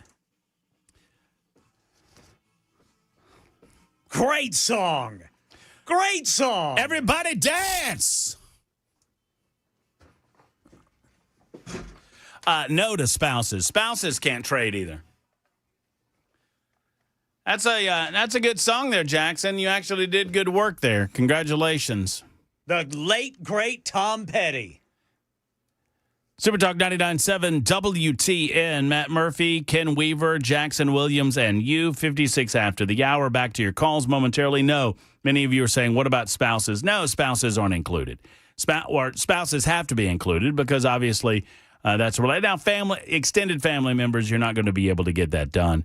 But there would be obviously provisions that would prevent anyone within the House of Representatives from offering insider tips to family members as well. That could get you thrown in jail. $250,000 cap, no other financial endeavors, must be. I like this idea too. 0324 says must be present to vote on all bills and spend significant time in representing the area, 100%. And eliminate. I would actually put in a provision where voting present or refusing to vote on any piece of legislation would result in immediate flogging. No flogging? Okay, then you have to be removed from office. I would eliminate. I hate it when people vote present, not voting. Like, you have one job to go make decisions about legislation. Go make decisions about legislation. What are you people doing? How about they can't leave until the budget is balanced? I like that, too. Just stay there and do it. Like you're electing a pope. You know, show some smoke coming out of the Capitol when you're done. Good gracious. Eric says under your plan, you just end up with a bunch of spouses of elected officials that are trading experts like Paul Pelosi. Truthfully, the trading ban would need to extend to at least immediate family, but not further. But I don't know how you do that constitutionally. I mean, you just do it. If you choose to run for elected office, you and your spouse, and, you know, once again, you're probably not going to get away with immediate family, but then you create provisions by which they're not allowed to. And insider trading is supposed to be illegal anyway. Bill might have some thoughts on this. Hey, Bill. Oh, good evening. Yes, as an aside to your mercurochrome, there was also methylate, and if you were really bad, there was iodine. But iodine. I remember that. Absolutely, especially on chiggers, and they get into some interesting places. But, yes, they do. So if you want to capitalize on the insider trading, there are, believe it or not, some ETFs that you can follow. One follows buying patterns of Democratic representatives. I think that's called NANC, and there's also one that follows the buying patterns of Republicans. And I believe that to be NEWT, but it's easily Googled and you can find them. Last month, I think the Democratic one was up like 79% over the year. And the Republicans they weren't doing well. They were only like 40% up. I love the way you're thinking, Bill, and we're going to continue this thought process with our friend, Senate Majority Leader Jack Johnson, coming up in mere moments. Perhaps he can lend some thoughts on what, if anything, you could do to limit the ability to stock trade while giving them a little bit of a raise. We'll also go over what the successes were in the General Assembly in the state of Tennessee in 2025 and great business news. Coming up next.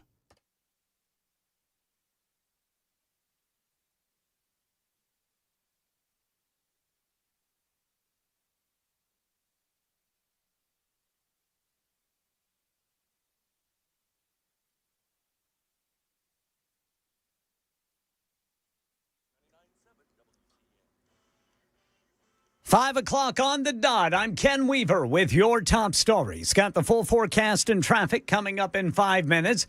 Metro Police say road rage led to gunfire in North Nashville today. Police say the shooting happened on Brick Church Pike near the intersection with Trinity Lane around 1:30.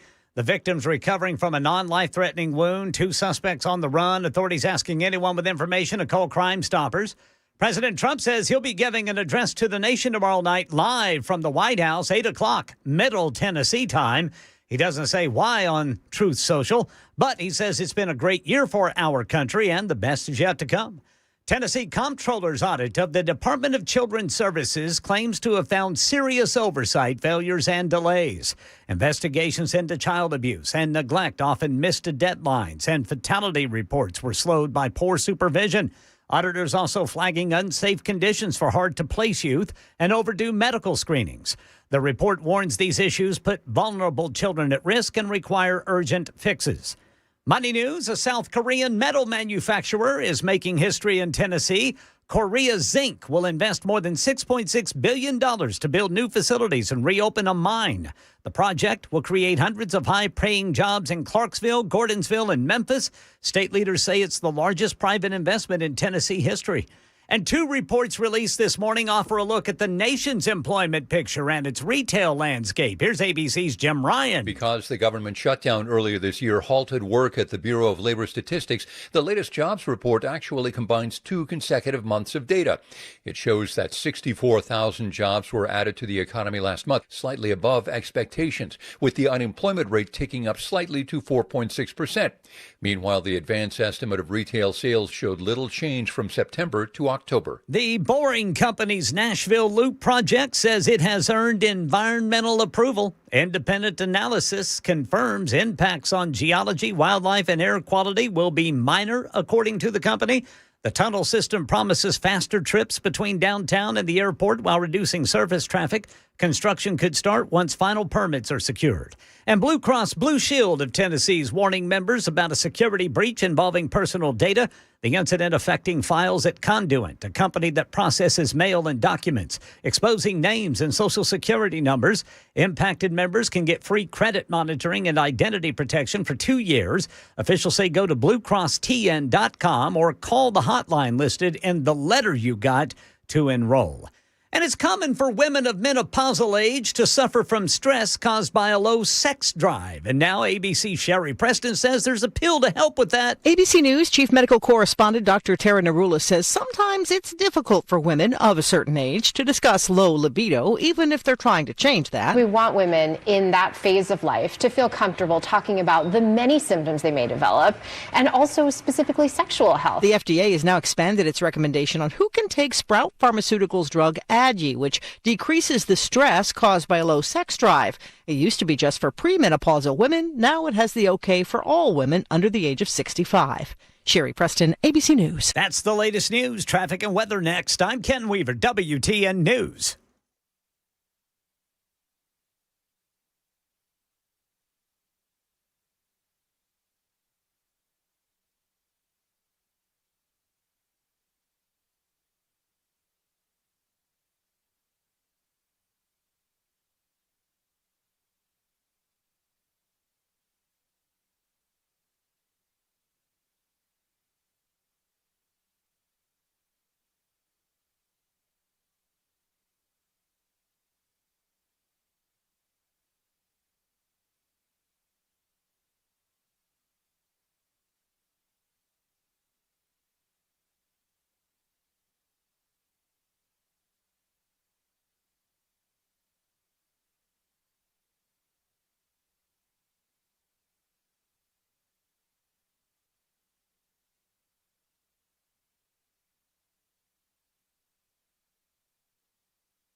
Belmont area, we picked up a crash 65 northbound at Wedgwood Avenue. Then looking over here, if you're going eastbound on 440, you are coming to a complete stop on the way to 24. Then it's complete stop and go traffic eastbound 24 from 440.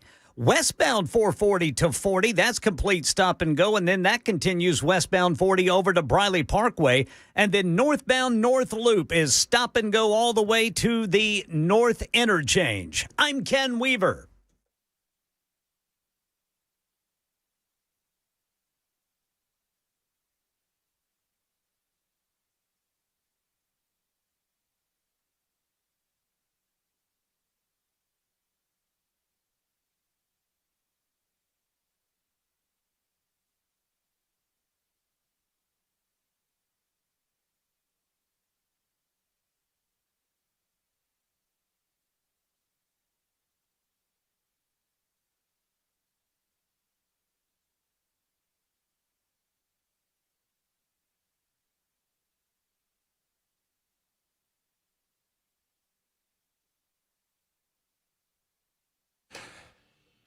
Hey, Super Talk 99.7 WTN. My name is Matt Murphy, and I'm out of breath because of shenanigans that happened during that news break. It is 7 minutes after the hour. Glad to have you with us. We're in the 5 o'clock hour, and that means that many of you are getting in your automobiles, heading home. It's chilly outside. Be aware of that. And traffic sucks. So I don't know what else to tell you. Apparently, Nashville traffic's not getting any better anytime soon. I wish that our next guest could do something about it. I don't know that he can. We'll find out together as we ask him many questions about 2025 and what's to come in 2026. He is a good friend of the show, Senator Jack Johnson, joining us in studio. Happy holidays and Merry Christmas, Jack. Merry Christmas, Matt. I like your haircut. Well, thank you very much. They cut it very short. As asked. I feel like the shorter that we get it, the less I have to go. Well, the locks of Trump, I mean, that was a successful endeavor. It was. I appreciate your Saved commitment a lot of to money. that. I appreciate your commitment to that. You did not waver in your commitment to grow your hair. Well, and I look back on some of the photos, and had I realized what exactly it looked like at the time that it was happening, I might have made some different decisions in my life. But it was a good excuse to grow my hair long one more time. Well, I heard you talking about, the domed heads earlier. And so I go home tonight, I'm going to take a good look at my head because it's not being covered by very much hair anymore. The Lord has blessed you with a nice round head, Jack. And it proves that our Lord loves us. The Lord has blessed me in many, many ways. He certainly has. A full head of hair is not one of those ways, but I am more than happy with my lot in life. Even with, it's not even receding hairline anymore. I think it's receded. Oh no, you look great. You look fabulous. Your looks are only bested by your attitude about life. Senator, you got to work on the beard. Yes, you're right, Ken. And every time I see you or see a picture of you, I'm thinking, that's where I need to go. See, I don't feel like we have to work on the beard. I feel like Ken's working on the beard for everybody. He is. It's a good-looking beard. It's strong. Strong beard. There's no question. So we've got lots to cover, not the least of which is this new news, and I'm certain that you're aware of it, and just the hundreds of new good-paying jobs that are coming to the state of Tennessee with Korea Zinc, which is an organization that I don't know a lot about, but I love the fact that they picked two Tennessee locations, two facilities. It's going to bring in like $6.6 billion. Just another example of Tennessee being an attractive state for other businesses in the country and businesses around the globe. Well, it is. When we talk to our folks at Economic Community Development, in fact, as I was with Stuart McWhorter this morning, said to tell you hello. I told him, I know he's been on your show, and he and his team do such an amazing job. Their job is basically, sell Tennessee and look for places where businesses make sense. We know that Middle Tennessee here is growing, it's thriving, people are moving here in droves. But you got to remember, Tennessee's a big state. We've got rural parts of the state. We actually have economically distressed counties. I think we're down to 8 or 9 of those now, and those meet a certain metric of unemployment and so forth. So we're trying to find good businesses to go in areas where they need the jobs. Believe it or not, there are counties out there there that would love to grow. They would love to have people move in. And a lot of folks in Middle Tennessee are saying, "Okay, we're full. Let's put up the sign." But Stuart and his team doing a really incredible job. The other interesting angle of this, and they keep these things pretty confidential for obvious reasons, but I was very happy to see it, is that there's as I understand it, a national security component to this too, that these minerals and the stuff that they mine, it's a subject matter I know very little about, but are going to be valuable for making chips and various different things. So I think we'll learn more about it, but it's certainly good news and another example of how Tennessee is thriving. Well, certainly, and I would think based on the name, they're dealing with rare earth minerals that are important to the United States of America. And I think generally speaking, we need to do more of that on our own. Absolutely. And we need to rely certainly less on China and really less on any foreign interest around the globe on those types of things moving forward. We have a lot of wonderful natural resources in the United States. We're blessed with that. Interestingly, I'm told that China, for whatever reason, does have a lot of these minerals, elements, things. And right, the less we can depend on a country like China or any other nation, the better. Jack Johnson, our guest. I just invited you on because it's end of year. We always like to preview what's coming in 2026. I'm curious your thoughts about how 2025 went from a political perspective, and I know that bleeds over into the daily lives of Tennesseans. But was the biggest thing that happened politically in 2026 school choice? I think so. 2025. Yeah, 2025. Right. Yeah. I think it's certainly top 3 or 4. I always say, the budget, it's the most important thing we do is decide how to spend your tax dollars, how many of your tax dollars do we need, and appropriate those in the most conservative manner possible. Tennessee is consistently ranked as the best fiscally managed state in America. We're the least indebted, lowest, second or third lowest tax state, fully funded rainy day fund, on and on. And so we had a very good, successful budget year, had a good budget. The school choice element was a tremendous success. We created 20,000 scholarships. We had 38,000 applications in the first 24 hours. So that shows that there is demand. While we're making choice available to parents, in Tennessee, we're also doing a lot to improve. And Representative Sapicki, I hear him on that. He's does such an amazing job articulating. He's so knowledgeable about education with his chairmanship. So I won't rehash some of the things he's talked about, but we are climbing in the rankings with other states with our public education system, making choice available to parents. And the other thing too, talking about traffic, it is important, and we are behind. We can brag a lot about Tennessee. We are behind when it comes to infrastructure, and I'm the first to admit that. But we're not just doing nothing. We have appropriated $4.3 billion to go into the road fund to get us out of this backlog of projects that we need to do.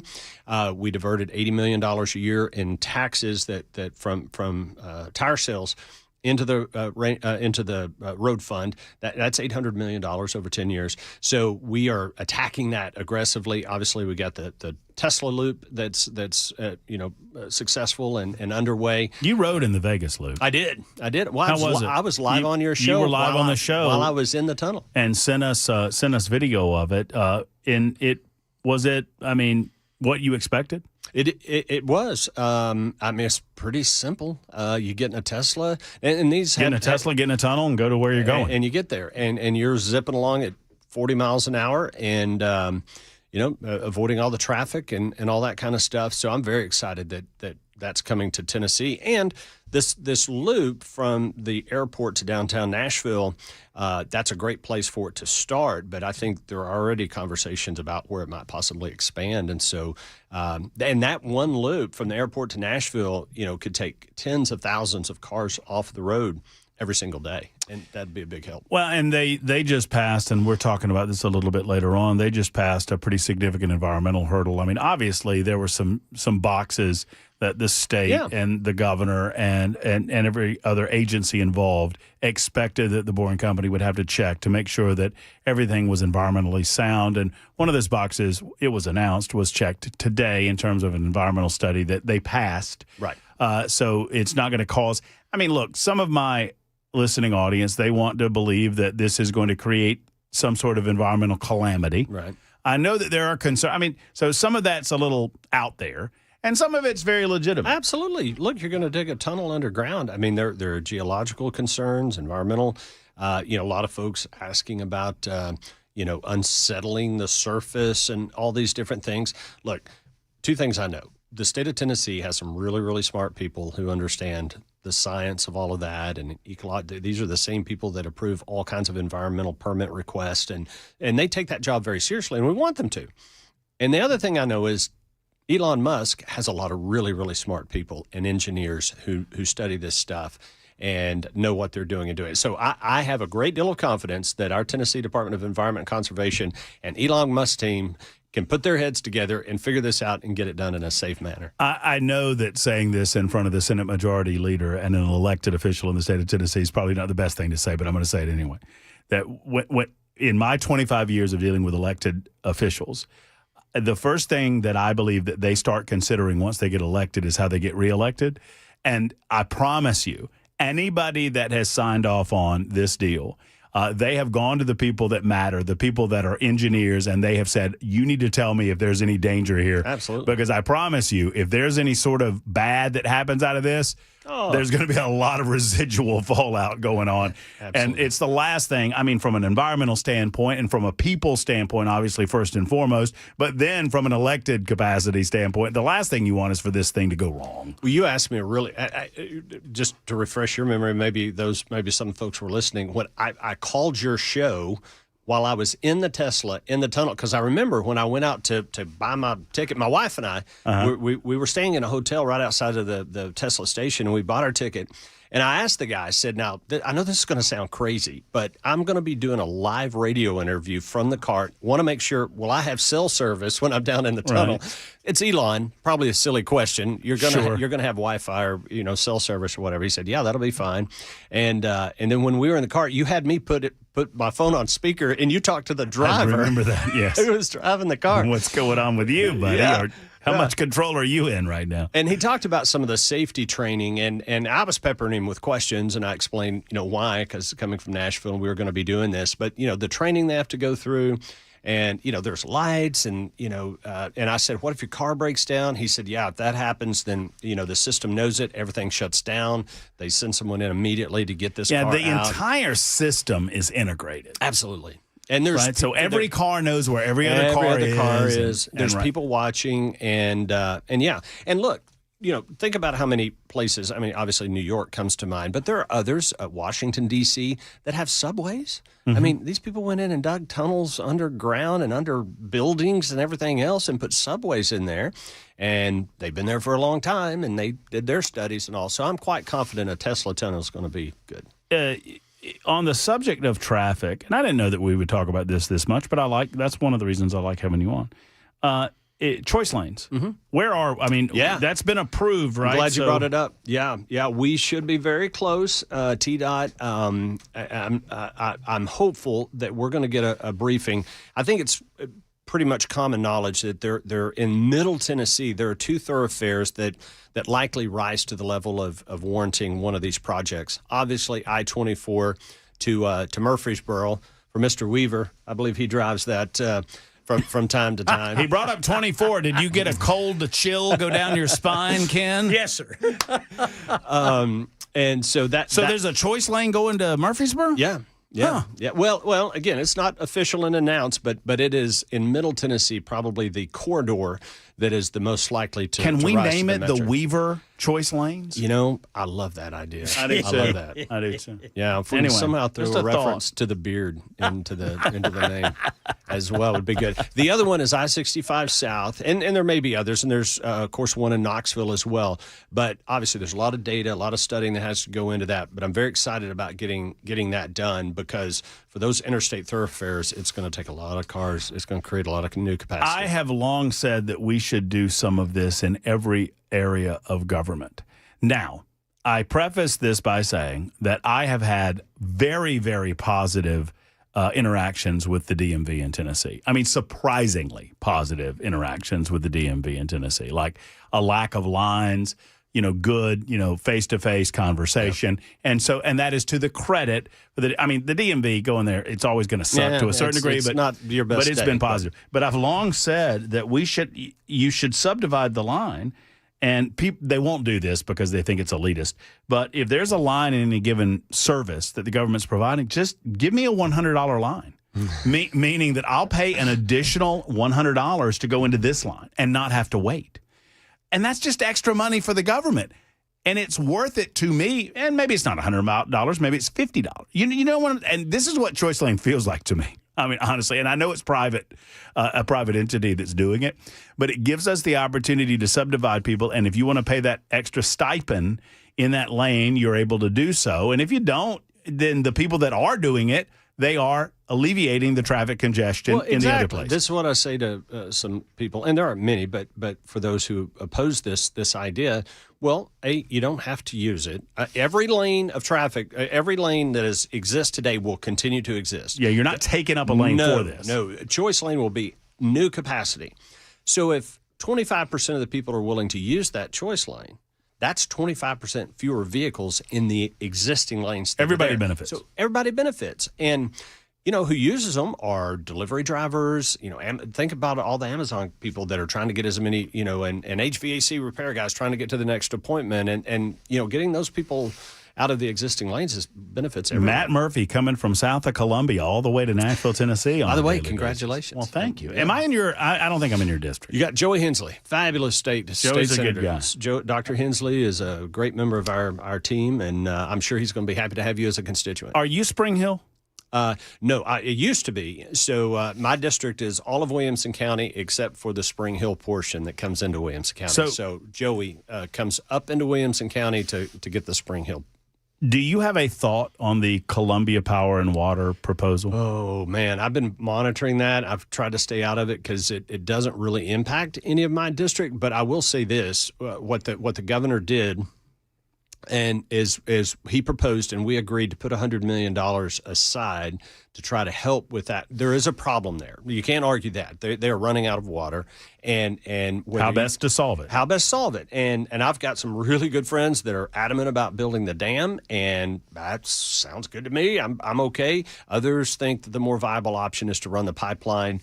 Or to raise the Normandy Dam up. Yeah, That's exactly. Also, kind of a first step, and to do that. So I don't feel educated enough to really weigh in and say, we ought to do this. I'm supportive of any and all efforts because that area is going to continue to grow. If the Columbia Power and Water people convince the Columbia City Council in January, and there's going to be a lot of discussion between now and then, but if they convince them to approve it in a final reading, that then pushes to the state, right? And they would have to borrow the money from the state.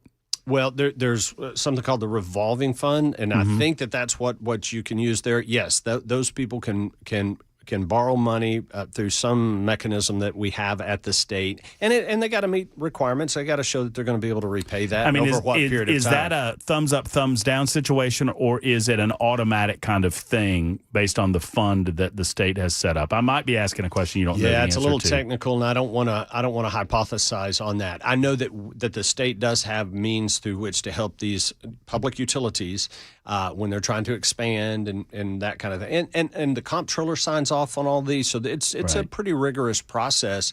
The good news is you can amortize that over a pretty lengthy period of time. We have a situation in Williamson County on a sewer on-site sewer system that's failing. It's going to be very expensive to repair.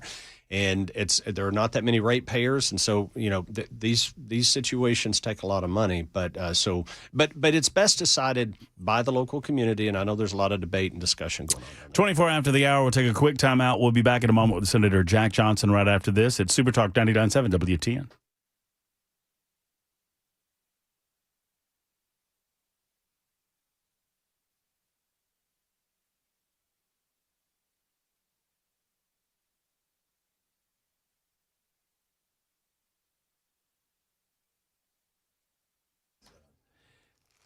Hello, friends. It's Matt Murphy. Let's talk for a moment about that European automobile of yours. If you have one and you're not going to Eurofix, might I humbly suggest that you're doing it wrong. If you want a place where European Auto Repair does not feel like European Auto Repair, Eurofix is your place. It's not your typical greasy garage. Waiting rooms are clean and comfortable. They're inviting. They're spotless service areas because Eurofix cares about everything, from how you're treated to how their shop looks to how your vehicle is treated. Every repair comes with a rock-solid 3-year, 36,000-mile nationwide warranty on all repairs that they perform and at below dealer pricing. Eurofix fixes everything European. Plus, they offer a rental car available at every appointment. Locations in Nashville, Franklin, Belmead, Murfreesboro, and Mount Juliet. 844-EUROFIX. That's 844-EUROFIX, or online at myEurofix.com. That's myEurofix.com.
You know, every day you go into Volunteer Outfitters up in Hendersonville. Good people. Tommy and his team, they do it the right way. Locally owned. Absolutely love Volunteer Outfitters. But you get off on New Shackle Island Road right off Vietnam Veterans Parkway. Take a left on New Shackle Island. You'll see them on the left.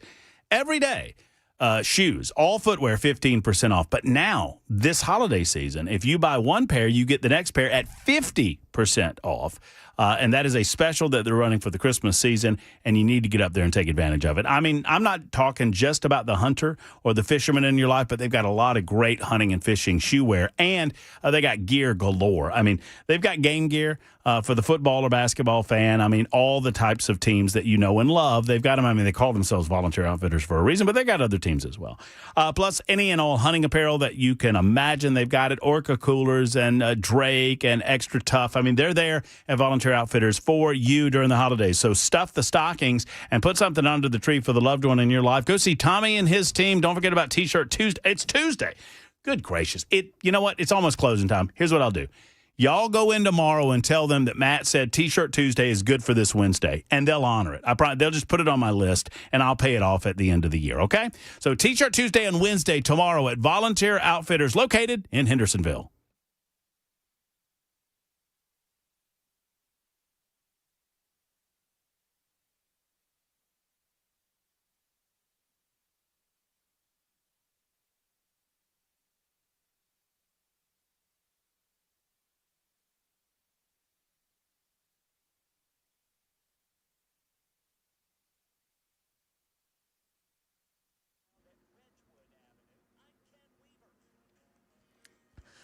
And Metro Police looking for 2 suspects in a road rage shooting today, and a school board member in Middle Tennessee facing indecent exposure charges. These stories and more at 5:30 on Super Talk 99.7 WTN.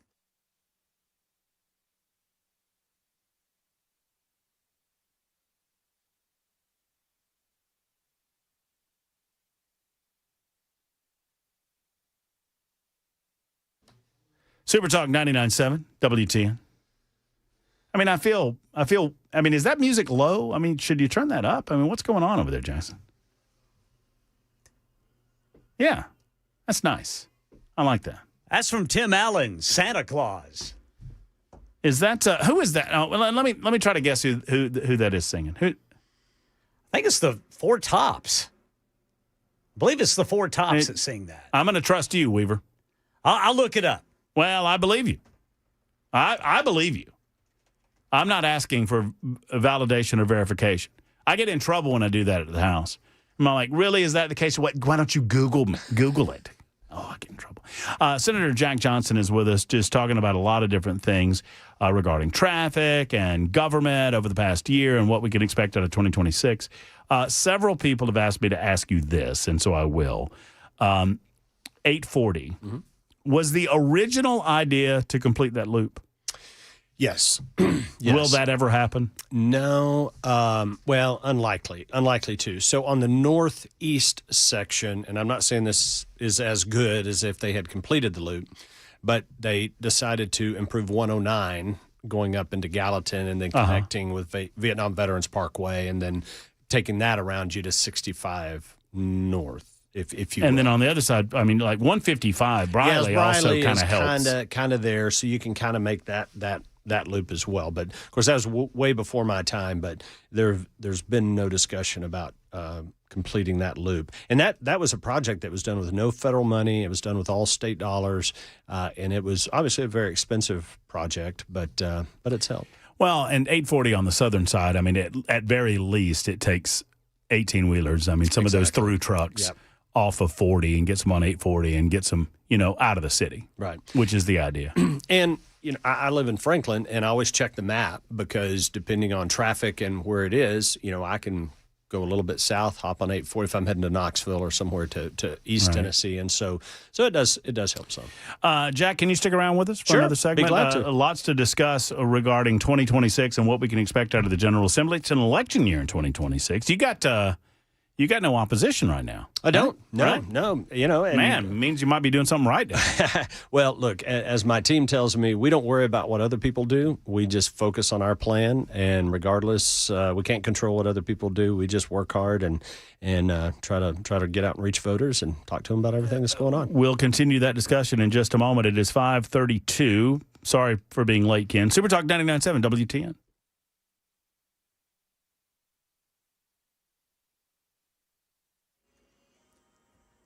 Full forecast and traffic coming up in 5 minutes. And Metro Police are investigating a road rage shooting happened on Brick Church Pike near the intersection of Trinity Lane this afternoon. Officers say around 1:30 they were called there. The victim was shot in the arm, expected to survive. Detectives say they're searching for 2 suspects who left the scene before they got there. A Wilson County School Board member is facing criminal charges. Donnell Self, who represents Zone 5, that includes Adult High School, Carroll Oakland Elementary School, Lebanon High School, and Tucker's Crossroads Elementary School, was arrested this morning on 2 counts of indecent exposure. Lebanon police confirming the charges but have not released details about the incident. Self was booked and released on a $1,500 bond. President Trump will deliver a primetime address to the nation tomorrow night. The speech scheduled for 8 o'clock Middle Tennessee time from the White House. He announced the event on Truth Social, calling it a message for my fellow Americans. The topic of the address has not yet been revealed. And a new state audit says Tennessee's Department of Children's Services is still struggling with oversight and efficiency. Investigations into abuse cases and child fatalities were delayed, according to this audit. Some youth were housed in crowded, unsanitary conditions. The review claims to have found overdue health screenings and weak IT controls. Officials say progress has been made, but major challenges remain. And big news for Tennessee's economy. Korea Zinc is bringing a $6.6 billion investment to the state. The company plans new smelting operations in Clarksville and a reopened mine in Gordonsville. Memphis will also see an expansion, adding hundreds of jobs. Officials call this a game changer for critical mineral production here in the U.S. That's the latest news. Traffic and weather next. I'm Ken Weaver, WTN News.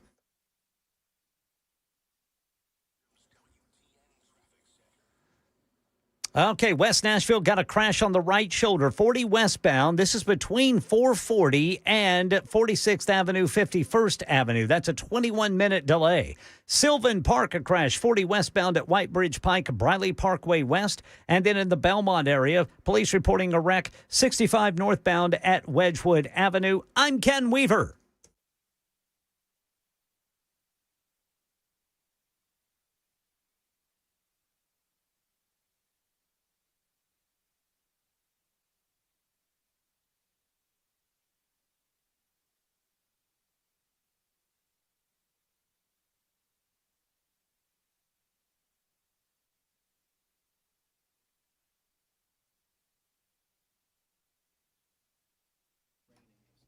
You know, I jumped out of an airplane years and years ago. I never thought that I would, but I did. I did it for charity originally, and then the second time I did it because I had a heck of a lot of fun the first time.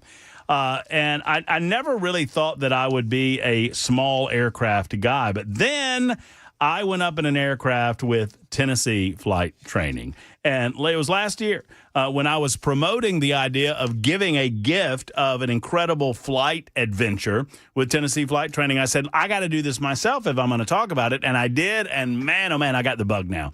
If you have ever considered going up in an aircraft, and maybe it's an idea that your loved one has talked about and they've never really come up with a way to fulfill it. What about a perfect Christmas gift for the adventurer in your life? An introductory flight experience from Tennessee Flight Training. Whether you or your special someone dreams of just doing it and checking off a bucket list, or maybe they've talked about actually becoming a pilot, Tennessee Flight Training can fulfill their aviation dreams. Meet and fly with a certified instructor from Nashville B&A, Murray County Regional, or Shelbyville Municipal. I'll tell you what, you schedule a flight at Murray County Regional in the new year, and I'll come out and wave you. I'll wave you off because I'm going to live right next door to Murray County. I almost said Murray County International. That's not true. It's Murray County Regional. One way or the other, step inside the aircraft, learn to fly on your very first day, which is pretty cool as well. It's Tennessee Flight Training. Whether you're thinking about becoming a pilot or you just want to check it off the list, you're never too old or too young. TNFlightTraining.com. TNFlightTraining.com. Book your next adventure before December 24th. You get $100 off. Call 615-366-9192 today.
Hey, friends, it's Matt Murphy, and I want to tell you that my experience with King and Associates Insurance has been tip top. I was talking to Emery today, who is one of the friendly folks that you'll speak with at King and Associates, about my homeowner's insurance that I'm setting up for my new house that we're getting at the beginning of the year.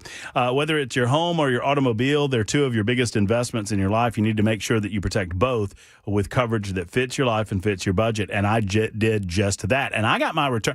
I got my homeowners, and then I said, why don't you go ahead and check the auto, because maybe we're paying too much. We were paying too much. We can pay less with King & Associates for the exact same coverage. What about that? Friends, if you're a first-time homeowner, a growing family, or just you're shopping for better automobile rates, they're local, they're independent, they work for you, not the big insurance company, I encourage you to call Emery. But you can call anybody at King & Associates Insurance. Go to tkinginsurance.com. That's tkinginsurance.com, or call 329-8121. 329-8121. King & Associates Insurance, protecting what matters most.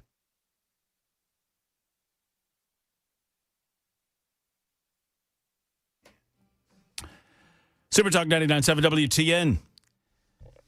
All right, we have nincompoops in the news coming up. Don't you fear, but I've got 3 or 4 or 5 or 6 or 7 more minutes with our good friend, Senator Jack Johnson, who is the not only a great senator from out of Williamson County, but also Senate Majority Leader in the General Assembly. We got a big session coming up.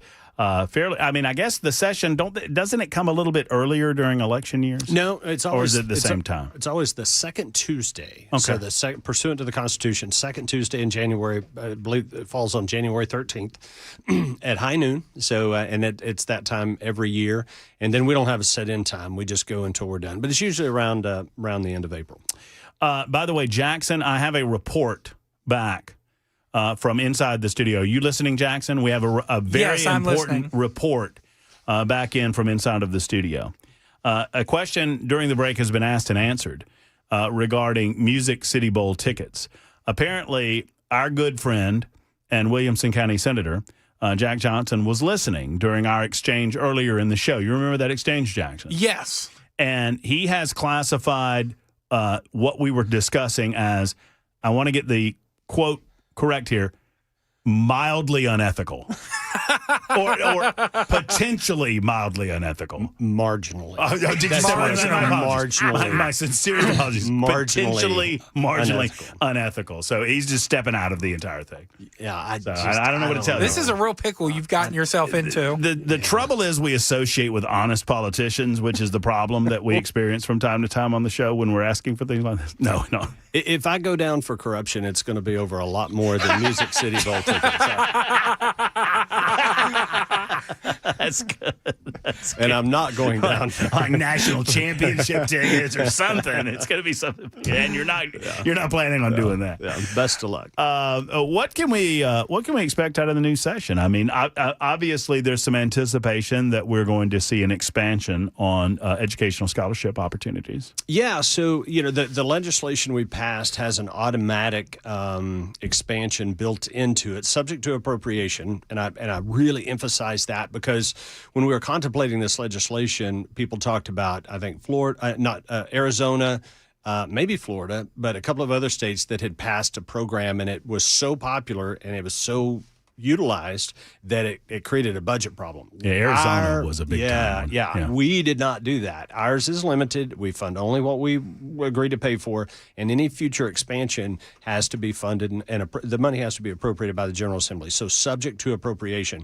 But the way the legislation was written is if we hit 75% of the eligible scholarships, would be 15 out of 20,000, then we would expand it by 5,000. Well, we got 38,000 applications in the first 24 hours. We had hit 100%, before the day was done. Yeah. So that will be before us, and again, subject to appropriation. And we can do more than that. We can do less than that. We're not bound to that, but that's what we will be contemplating whenever we get back in. So very excited that those families will have a different educational alternative. Is there anything on the radar that we need to know about otherwise?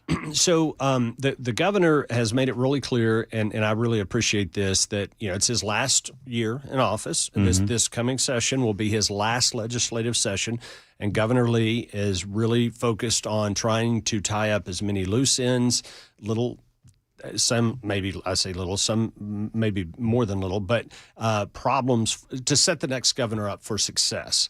And so there are always these things that have, we've kind of been wrestling with. And so he's going to try to get as many of those things done. One thing I will talk about, and we can have me on again, we can talk in more detail, that the big, beautiful bill at the federal level included a provision for expanded access to health care in rural areas. This is a real challenge we have is, Tennessee's got a lot of rural areas, and they're 30 minutes away from a hospital. They don't have a primary care physician. And again, while I brag a lot about Tennessee, I'm also very honest and transparent with our challenges. We're not a terribly healthy state.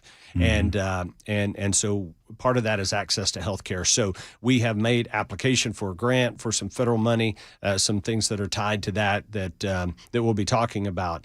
But excited about being able to make sure that families that live out in the more rural areas of Tennessee have access to health care. Too much hot chicken. That's good. I mean, I'm not kidding. Too much. I mean, the hot chicken's too delicious. The fried chicken's too delicious. All the food that we enjoy. We have in great food in Tennessee. Several people have asked this, and every time I have you or really any other member of the General Assembly on, I get asked this question, and I don't relay it very often because I don't think that there's a significant problem with the Second Amendment laws or lack thereof that we have. I think Tennessee was a permit state at one time, and y'all eliminated permits, right? No, we didn't eliminate them, but you no longer have to. You no longer are required to have permits. And I always, anytime I'm asked that, I say, go get your permit, because then you have reciprocity in all the states that surround us and all, because not all of them have permitless carry. But those that follow these things very, very closely would suggest that we do not have what would be defined as constitutional carry in the state. And it's I guess an important distinction, affirmative defense versus exactly. So, I mean, is that on the, I mean, It is. Is that on your radar screen, and are we going to get that done? It very much is, and the need to address it was heightened as a result of a recent lawsuit that where our statute and the way it was written was deemed unconstitutional. Mm-hmm. Now our Attorney General is appealing that decision, so it's in the courts. Well, we don't like courts making policy. And so if there's a constitutionality issue there, regardless of how it ends up being dealt with at the appellate court level, to put it into a nutshell, the way our law is written, and it needs to be corrected, is it is illegal to go armed. The intent to go armed, meaning carrying a loaded weapon that's prepared to fire, is illegal in Tennessee unless, and then we have these exceptions. If you have a carry permit, if you are 21 and in lawful possession of the gun, that means permitless carry. You can have that gun with you.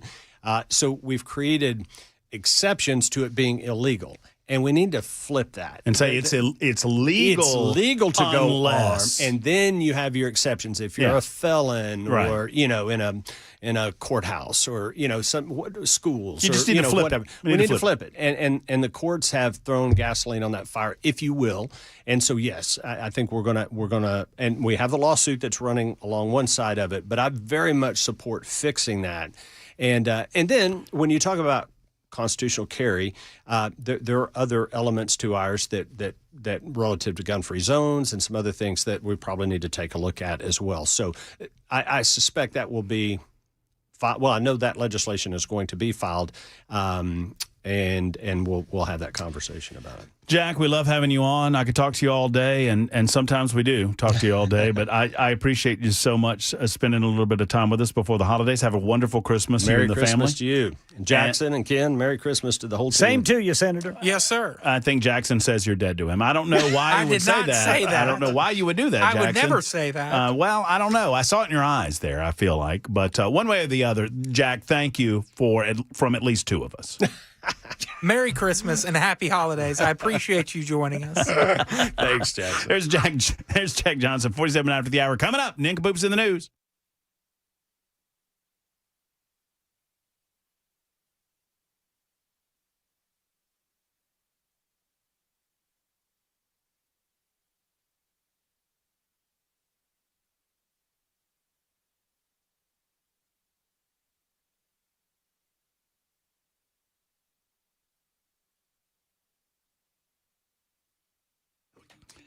How's that heater running? If it's not running properly, might I suggest Jeff Eddy and Efficient Heating and Cooling? I mean, it rhymes, so it has to be true. If your heater's not ready, call Jeff Eddy and Efficient Heating and Cooling. In all seriousness, folks, they are a smaller company. They're not the big boys, but they have a big heart for service and protecting your heater. What do I mean by that? Your heater's an expensive thing, right?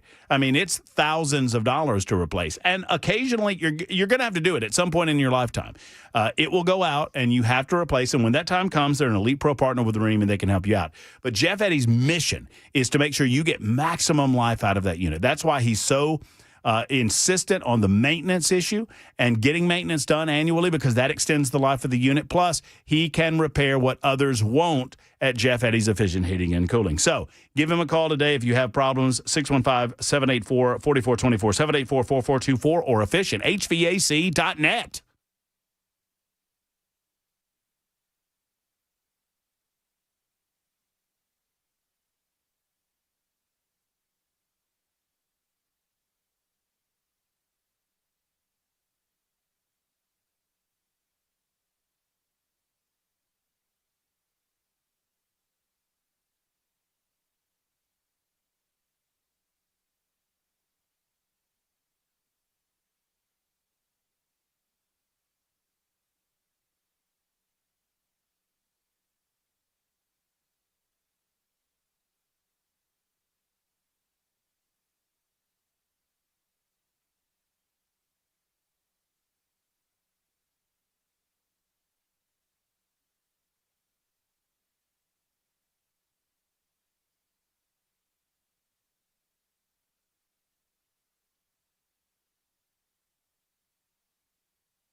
Metro Police looking for 2 people after a road rage shooting today, and a Wilson County School Board member was arrested this morning. Details coming up at 6 on Super Talk 99.7 WTN.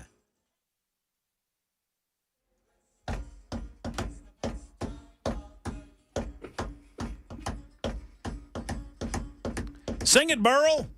Ah, yes. Go up. You gotta show some love to these guys, Jackson. Come on. And everyone you meet, you know, you don't meet a lot of people named Burl nowadays. No, sir. As a matter of fact, I can say with confidence that I don't know of another Burl whatsoever. Do y'all? I don't. B-U-R-L. That has to be. B-U-R-L. That's got to be. You know what? That's got to be short for something. Let's do nincompoops in the news. Super Talk 99.7 WTN. Nincompoops in the news. I'm going to go ahead and go last because I don't have a good nincompoop story. So I've got to find a new one.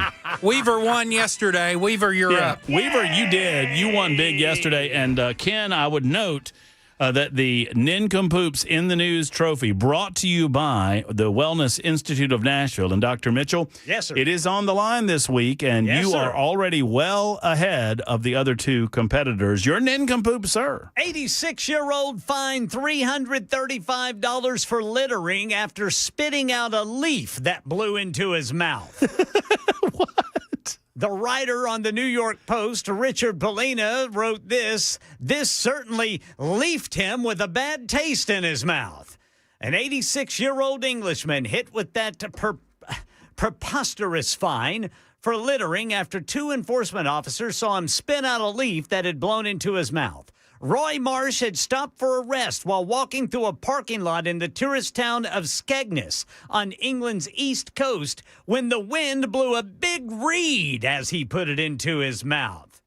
The bewildered octogenarian said that when officers accused him of spitting on the ground, he responded by calling one of them a, quote, silly boy. Ooh, a silly boy. You silly boy. A silly boy. It was all unnecessary and all out of proportion, he recalled to the BBC. Marsh said the fine was expected to be reduced to about $200 after an appeal, but he was still required to pay the full amount.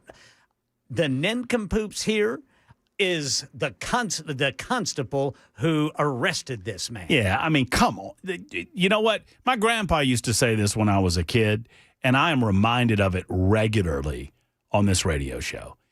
They ought to call it uncommon sense because I don't see a lot of it walking around. Get this. Good gracious. In October, a London woman was fined $200 because she poured a splash of coffee down a storm drain before boarding a bus. What has England become? I don't know, dude. What has that nation, that once fine country, become? There's weird things going on over there. My goodness gracious.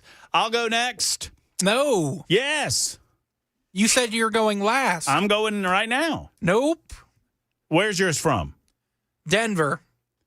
I'm going next. No. Is this the naked guy in the car? In today's edition of Drugs Are Bad, someone in Denver, Colorado had the brilliant idea to steal a cop car and take it on a naked joyride. No! The Commerce City Police Department shared some of the highlights of their more than 300 calls from over the weekend in one department.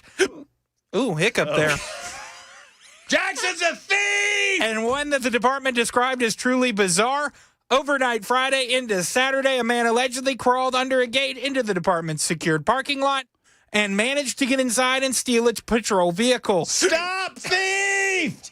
He then took the police vehicle on a joyride. Are you drunk? No, I just have the hiccups. Uh-huh.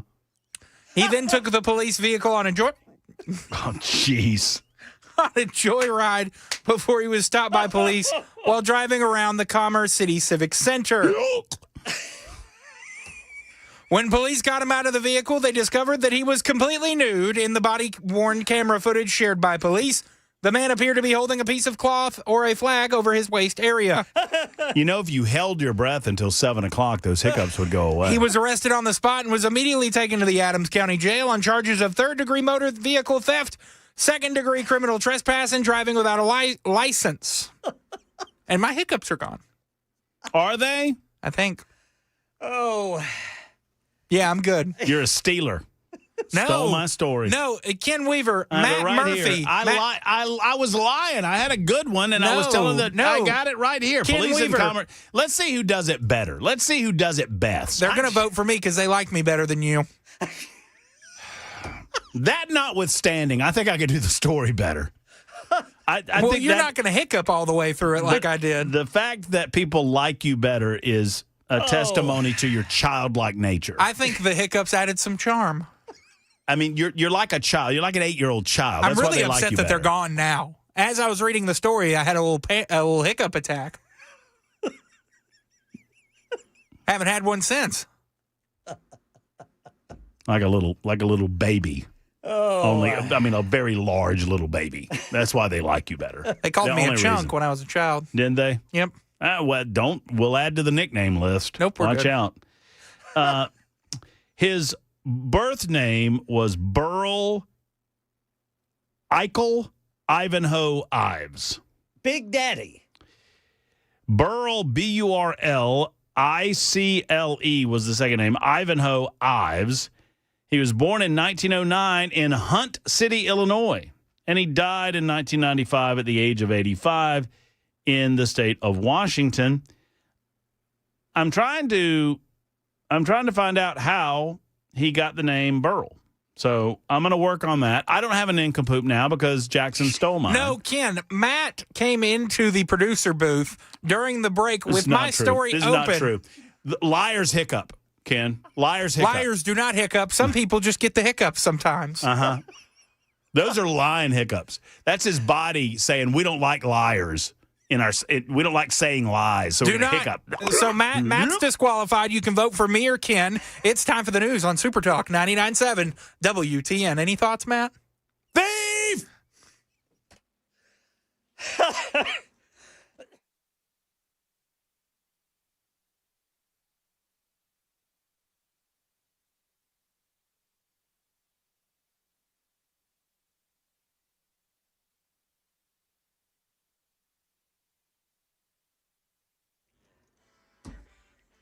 Six o'clock on the dot. I'm Ken Weaver with your top stories. Got the full forecast and traffic in 5 minutes. And right now, Metro Police are looking for 2 people after a road rage shooting on Brick Church Pike.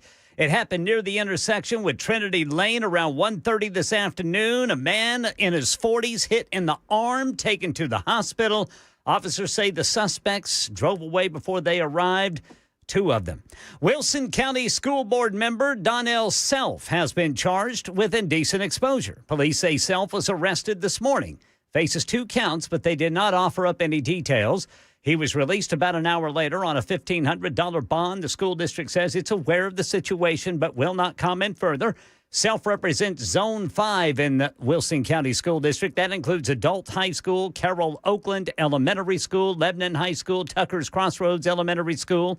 President Trump plans a national address tomorrow night at 8 o'clock Middle Tennessee time.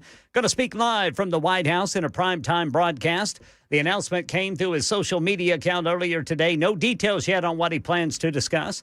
Here in Tennessee, the comptroller reports recurring problems at the Department of Children's Services. Auditors say they found missed deadlines in child protection cases, poor supervision, and unsafe transitional housing for youth. Medical and dental screenings were often late, and IT systems remain unreliable, according to the audit. The agency says it's working on improvements, but warns change will take time. And in Money News, Tennessee set to welcome a massive international investment. Korea Zinc will spend $6.6 billion on new facilities and job creation across the state. Clarksville and Gordonsville will see major projects, while Memphis gets a boost with an expansion. Leaders say this strengthens America's supply chain for essential metals. Gallatin set to gain dozens of new jobs next year. CDF Distributors, which provides commercial and industrial doors and hardware, plans a $26 million investment in a state-of-the-art manufacturing and distribution center. The Tennessean says the facility will open in January 2026 and bring 85 positions to the area. Also here in Nashville, Channel 4's Joylyn Bukovac says Metro Council votes tonight on changes aimed at easing some of the housing shortages. Tonight, council members will vote on zoning changes meant to allow for more middle-density housing units, things like duplexes, townhomes, and in-law units, while also limiting those tall, skinny houses in neighborhoods. Metro planning leaders say the goal is balance, adding new housing where it fits, and neighbors say they're fine with that as long as it does not drastically change or overwhelm their neighborhood. Even if this measure passes, nothing will change overnight. Any new development will still have to go through that typical rezoning process. That's the latest news, traffic, and weather next. I'm Ken Weaver, WTN News.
West Nashville got a crash on the right shoulder 40 westbound between I-440 exit 206 and 46th Avenue, 51st Avenue exit 205. In Berry Hill, a crash right shoulder block 440 eastbound past 65. And then near the airport, got a crash Briley Parkway at Glastonbury Road. In Donaldson, a crash Lebanon Pike just west of Donaldson Pike. I'm Ken Weaver.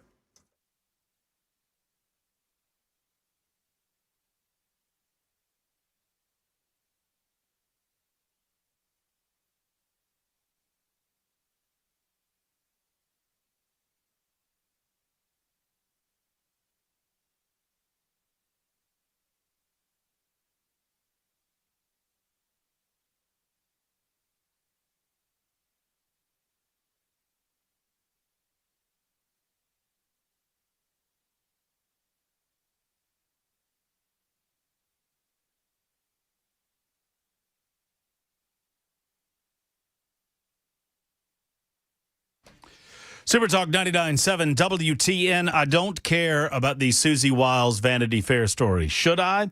If you think that I should care, please someone explain to me why. So Susie Wiles says that there's nothing wrong with her relationship with Donald Trump, that the White House is perfectly functional, that she's been taken out of context and it's been mischaracterized in the Vanity Fair article. I mean, I suppose that I'm mildly curious why Susie Wiles, the chief of staff of the White House, would trust that Vanity Fair is going to be fair with her whatsoever. But be that as it may, I don't really care about the story because it's just another attempt to attack the Trump administration in another way.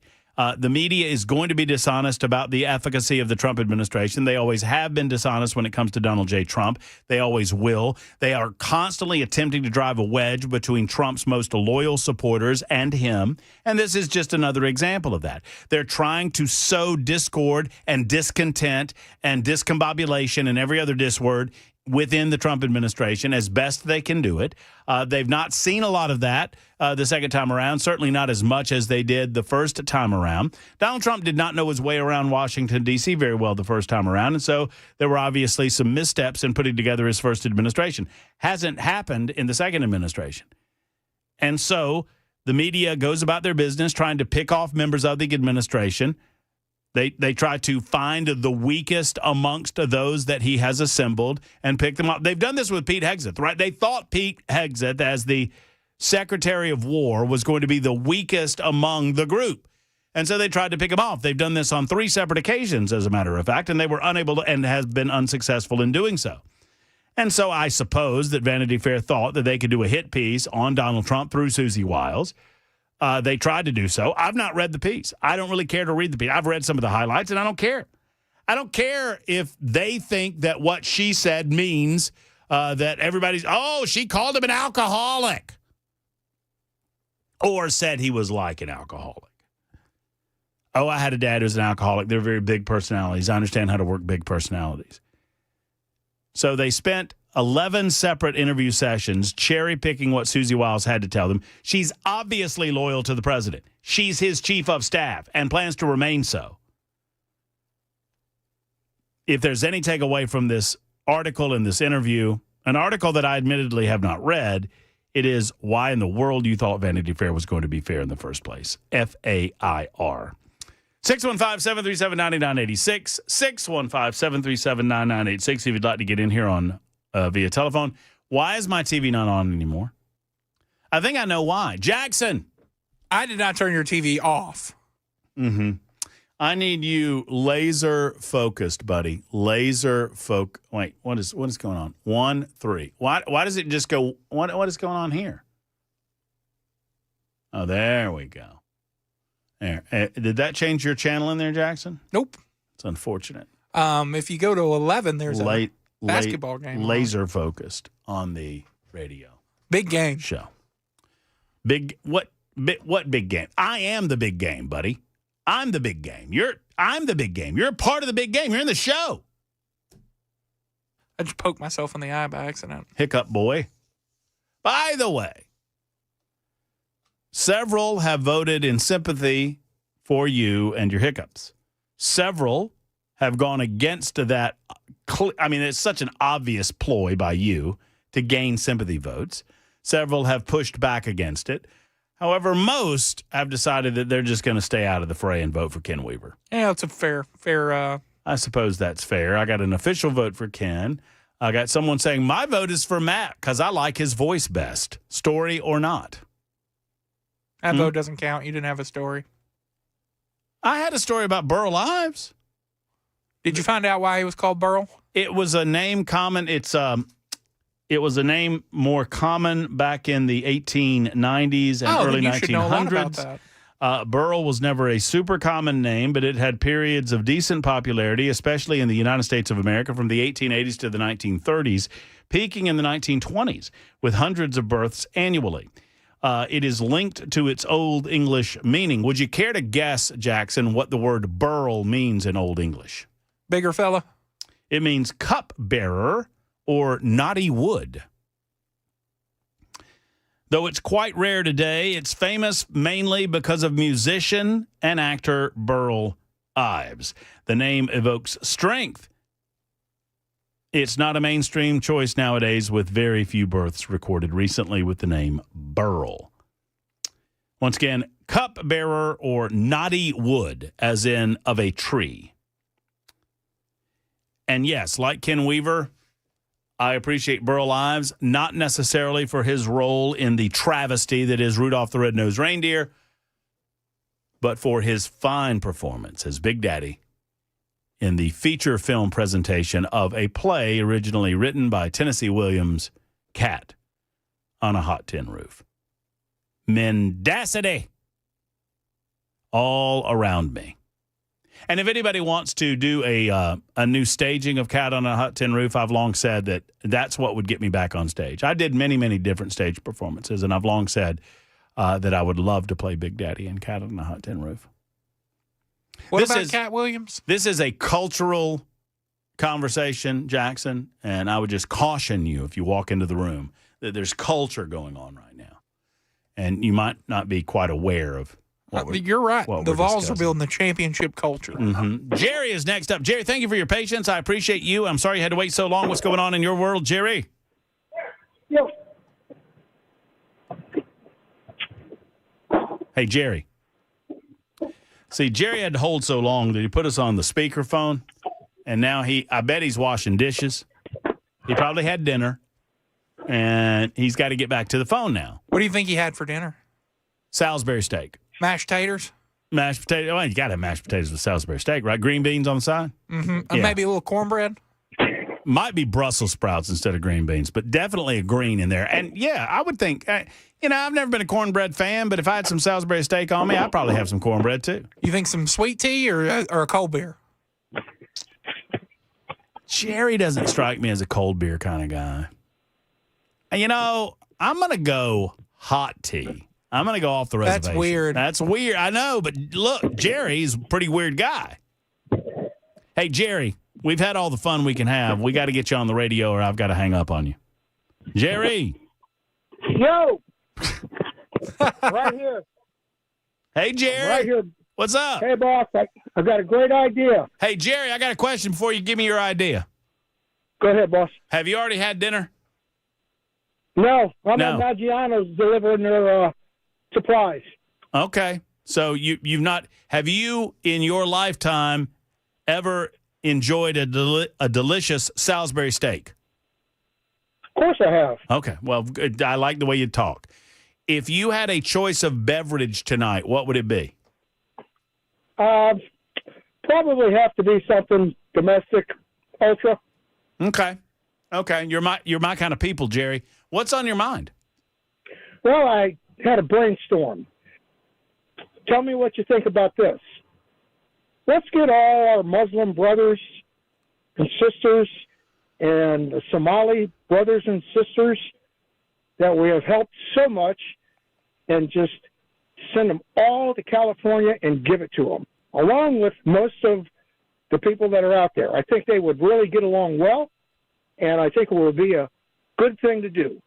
And we can go on about our business as being the best country in the entire world. Well, I don't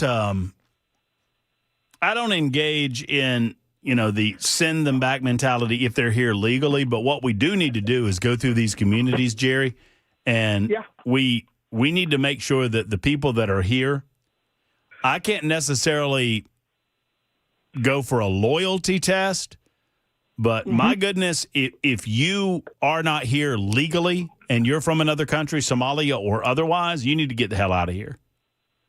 And you need to apply because sadly, what we've done, we've created, and Jerry brings up an excellent point. And enjoy your meal tonight, Jerry. Thank you, and I'm sorry you had to hold so long. I've told you the story of how I got my first car. My first car, easy. I see you there. Don't do it. Was a Model T fresh off the assembly line. It's so easy. At the young age of 43 years old. Predictable. My first automobile was a 1980 Chevrolet Monza, which I got in 1988 or 1988. That was about right. 15. And it was a beater. Now, for those unfamiliar with the Chevrolet Monza, it was kind of Chevrolet's version of the Pinto. Mine was a hatchback. It was a junker, and I loved it. Loved that vehicle, drove it all through high school, and drove it my first year of college before it blew up, and I had to park it on the side of the road, and when my grandpa and I went back to get it, it was gone, missing, and we never saw it again. It literally was stolen off the side of the road. But I needed a new car anyway. So my grandfather was not a man of means, middle class, really lower middle class.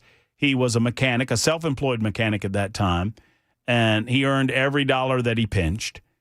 And he was raising 3 grandchildren and paying off medical bills that he never anticipated, medical bills from my mother, of course, and grandchildren, my brother, my sister, and myself. Well, by the time I got to the age where I was thinking about driving, I was already driving my mom's car around quite a bit, but I wanted my own vehicle. And my grandfather knew a guy that had this 1980 Chevrolet Monza, which had a blown-up engine in it, and the transmission was janky. And my grandfather asked the man what he wanted for the car. He wanted $400 for the vehicle. And he told me that if I raised the $400 and bought the vehicle, that he would pay for the parts to rebuild the engine, to rebuild the transmission, and we would do that together, which we did. I tried to convince him to drop an 8-cylinder engine in the front end of that thing because Chevrolet Monzas would fit the engine compartment would fit an 8-cylinder, although it had a 151 cubic centimeter. Yeah, cc, 151 cc 4-cylinder in it. But he didn't go for that. I will never forget, we were at Danny Pilgrim's garage, and Danny had an 8-cylinder, a V8 engine that he could have dropped, engine and transmission, could have dropped into that Chevrolet Monza. And I'd almost convinced my grandpa to do it. And Danny started talking to my grandpa about how fast they would run and how you could snatch the rear end out of them. And Danny Pilgrim screwed up my ability to have an 8-cylinder in there. But it probably saved my life, frankly, because I would have been a bad boy in that car. As it stood, we rebuilt the 4-cylinder engine. I valued that car more than most every other student in high school valued their vehicles. I didn't know it at the time, but I did because I worked for it. I raised the money for it. My grandpa helped me rebuild it. We did so. He capped it off by putting he drilled out an 8-ball, and I had an 8-ball gear shift in that Chevrolet Monza, which I cherished and adored. Bottom line is this. When you work for something in life, you value it more. It's just human psychology. When things are handed to you, I mean, this is not to say that you cannot be handed things and understand the value of those things that are given to you. If you have good home training, you'll inherently understand the value of things. But it is much easier to understand their value when you have worked for them. I watched in my high school, in my junior and senior year of high school, young people who were given Mustangs and, used BMWs by their parents, and they just trashed those cars and did not seem to value them whatsoever because they did not work for them. They did not earn the money to spend the money, and they were not on the hook for the upkeep of the vehicle to begin with.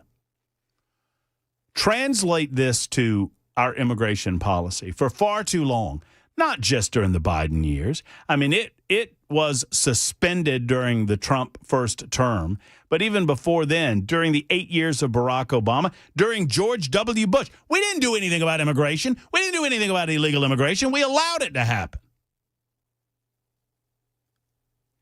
And now, even legally, you have a lot of people in the United States of America that don't value this country.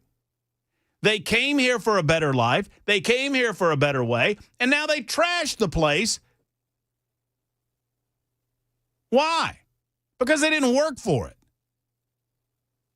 Not all of them. Some of them did. And I love those immigrants that did. I love you immigrants that did work for your station in the United States of America and have a respect for America's station around the globe.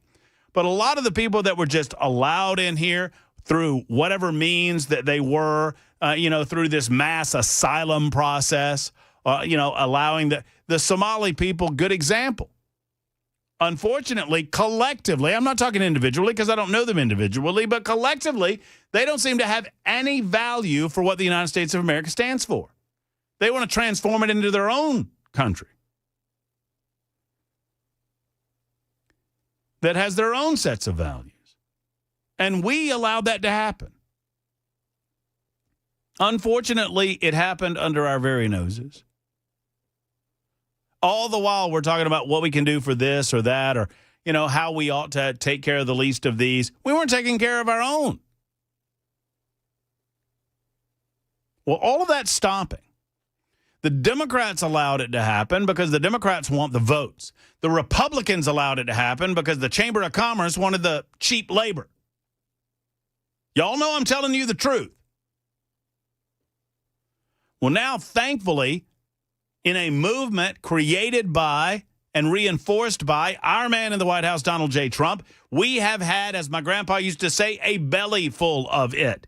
And it's time for us to get back to American values. And you don't have to be from here to have them. And most of my legal immigrant friends that I know and love, they have better American values than a hell of a lot of Americans who were born here. Because they understand how much worse it could be. Even as bad as we got it, it could be a hell of a lot worse. But to the caller's point, we need to create an immigration system that instills the value of being a part of this nation within and embedded inside of the system. And I can't help those that came through that are now here legally that did not have that ingrained inside of them. Just like I can't help the young people that were handed automobiles that just trashed them. And now to this very day, they trash the things that they have because they don't understand the inherent value of working for and earning what they enjoy. I can't help those immigrants that came here legally that did not have to earn it. But we can, moving forward, insist that those that come here share our values, that understand our love of liberty and freedom, that understand that you're allowed to live a life of your own choosing, but you are not allowed to demand of others that they alter their lives for your comfort or for your sensitivity or for your offense. I don't mind immigration, so long as those that are immigrating, whether it be immigrating from California to Tennessee or immigrating from some far-off part of the world to the United States of America, just understand that you're leaving something behind when you leave behind that place which you no longer wish to be. And you're coming to a place that you claim to wish to be for a reason. Let's try not to alter that reason. It is 24 after the hour on Super Talk 99.7 WTN.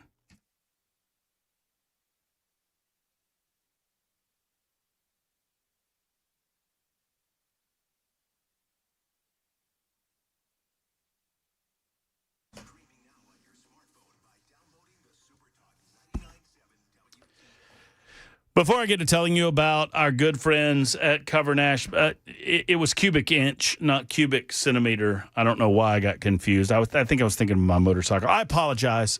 Cubic inch, 151 cubic inch engine, 4-cylinder, little bitty thing, little sewing machine engine. All right, let's talk about Cover Nash. Shane Ring, he just wants you to give him a call, and I want you to give Shane a call too, because it can save you so much with regard to your insurance. And now's the time, friends. 2026 will be here before you know it. And when 2026 gets here, it might be too late to get you those lowered premium rates. But if you are concerned about premiums, if you're concerned about your health insurance, if you're concerned about the lack of subsidy, it's time to call Shane at Cover Nash. They can help you cut cost, and you do not have to cut out your coverage in doing so. Shane has programs at his fingertips that can save you a tremendous amount of money, and he shops the entire marketplace.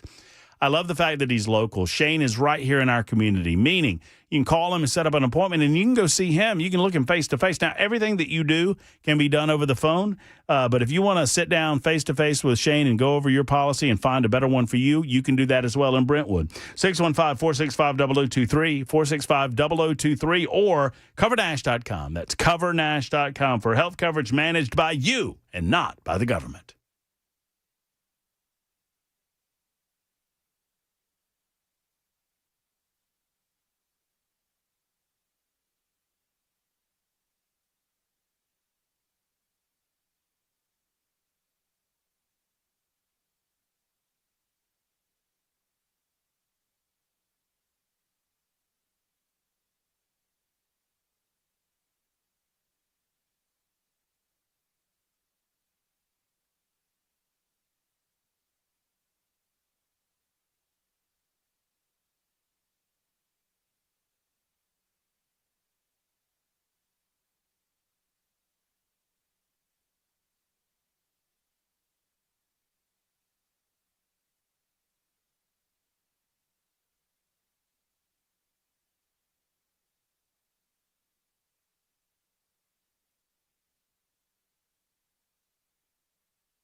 Hi, friends. Matt Murphy for the Wellness Institute of Nashville. The Wellness Institute of Nashville wants you to be pain-free this holiday season. And it's one of the reasons that they try their best to inform you as to the possibilities of being pain-free without the need for pills, without the need for needles, and without the possibility of surgery. They have a new technology at the Wellness Institute that I am pleased to tell you all about. It is their Hydro Wave. Dr. Mitchell and the Wellness Institute have done it again. They have the newest and greatest healing machine called the Hydro Wave. Here's what it does. It stimulates stem cells for cellular healing, repair, and restoration. No surgery, no needles, no injections, no downtime. This, along with spinal decompression, is the best you will ever find. First and only office in the state of Tennessee to have this new device, and it's only at the Wellness Institute of Nashville. Start a pain-free life in 2026 with a visit to the Wellness Institute. Ask about the Hydro Wave. I'm going over there and getting this Hydro Wave. This looks like it is fabulous. It's got my name written all over it, and my name and the Wellness Institute of Nashville, they're synonymous with pain-free living because I absolutely love it. The Wellness Institute of Nashville. Go to painisbad.com, painisbad.com, or call 615-246-5009, 246-5009 for the Wellness Institute.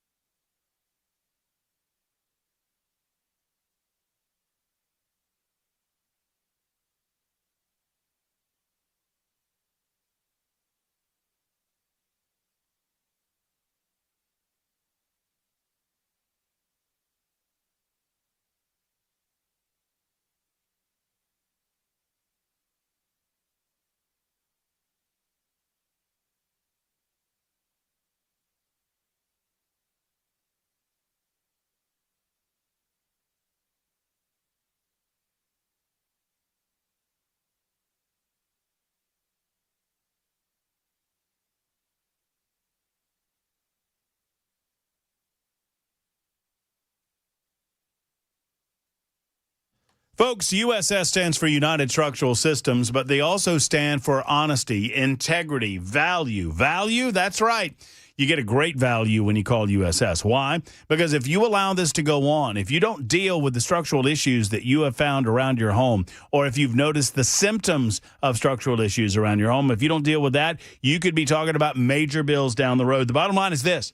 What we don't know, as a matter of fact, can hurt us. You need to call USS to find out what's going on and what your home's trying to tell you. Whether it's waterproofing issues, structural foundation issues, or concrete leveling, they do it all at USS, United Structural Systems. Homeowners simply trust them and have since 1994. That's over 30 years in the industry, friends.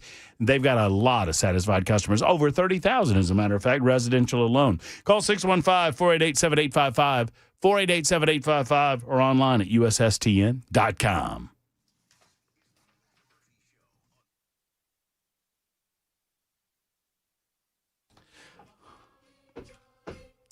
I know what you're doing. You're trying to make me feel better, Jackson, and it's working. It's working. I'm getting more in the holiday spirit. I will admit it. I hope you and yours have a very holly jolly Christmas. We've got plenty of time to go before we'll call it a Christmas holiday season. Matter of fact, I'm working right up to 7 o'clock on New Year's Eve. 7 o'clock on New Year's Eve. That is my Christmas dedication. Eve? Did I say New Year's Eve? Yes. 7 o'clock. Is it 7 o'clock yet? 7 o'clock on Christmas Eve. Thank you, Jackson. Our last show for the year altogether is a week from today. How is it that the producer of the show figured out a way to get Christmas Eve off and the host did not? Because I found somebody to get my time in here and you didn't. You tried. Yeah, it's probably. Well, and actually it works out because I thought about taking Christmas Eve off, but you now, told me you were taking Christmas Eve off, and so I took it off. Well, but I thought that we had to work on the 26th, and then we didn't have to work on the 26th, so that became a thing, and now we're not working. We're not working plenty, okay? We are not working plenty. I mean, that's fair, right? And then when we come back on January 5th. Yep. So Christmas Eve last show until January 5th. Cameron will be in for the week between Christmas and New Year's. And then we have a best of in there like the day after New Year's Day, the 2nd, which was a company holiday. And I was planning on working that day, and I'm not. However, I'm also not working on January 7th. That's your move day. That's my move. That's the closing of the house. So that's a big move day. Got to figure that out. Although I will not actually be moving furniture that day. You don't know how long those things are going to go. Lawyers are involved. They get paid by the hour. You know how it goes.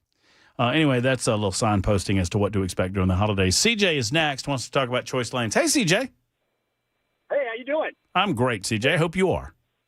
I'm much better. I'm a California refugee, so my life has improved radically. I bet it has. But, I wanted to talk about what we used to refer to as the Lexus lanes back in the People's Republic of California.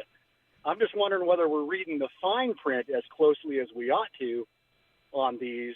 At first it kind of came in the same way. I remember probably 20 years ago, we're going to add more lanes and you're going to love it.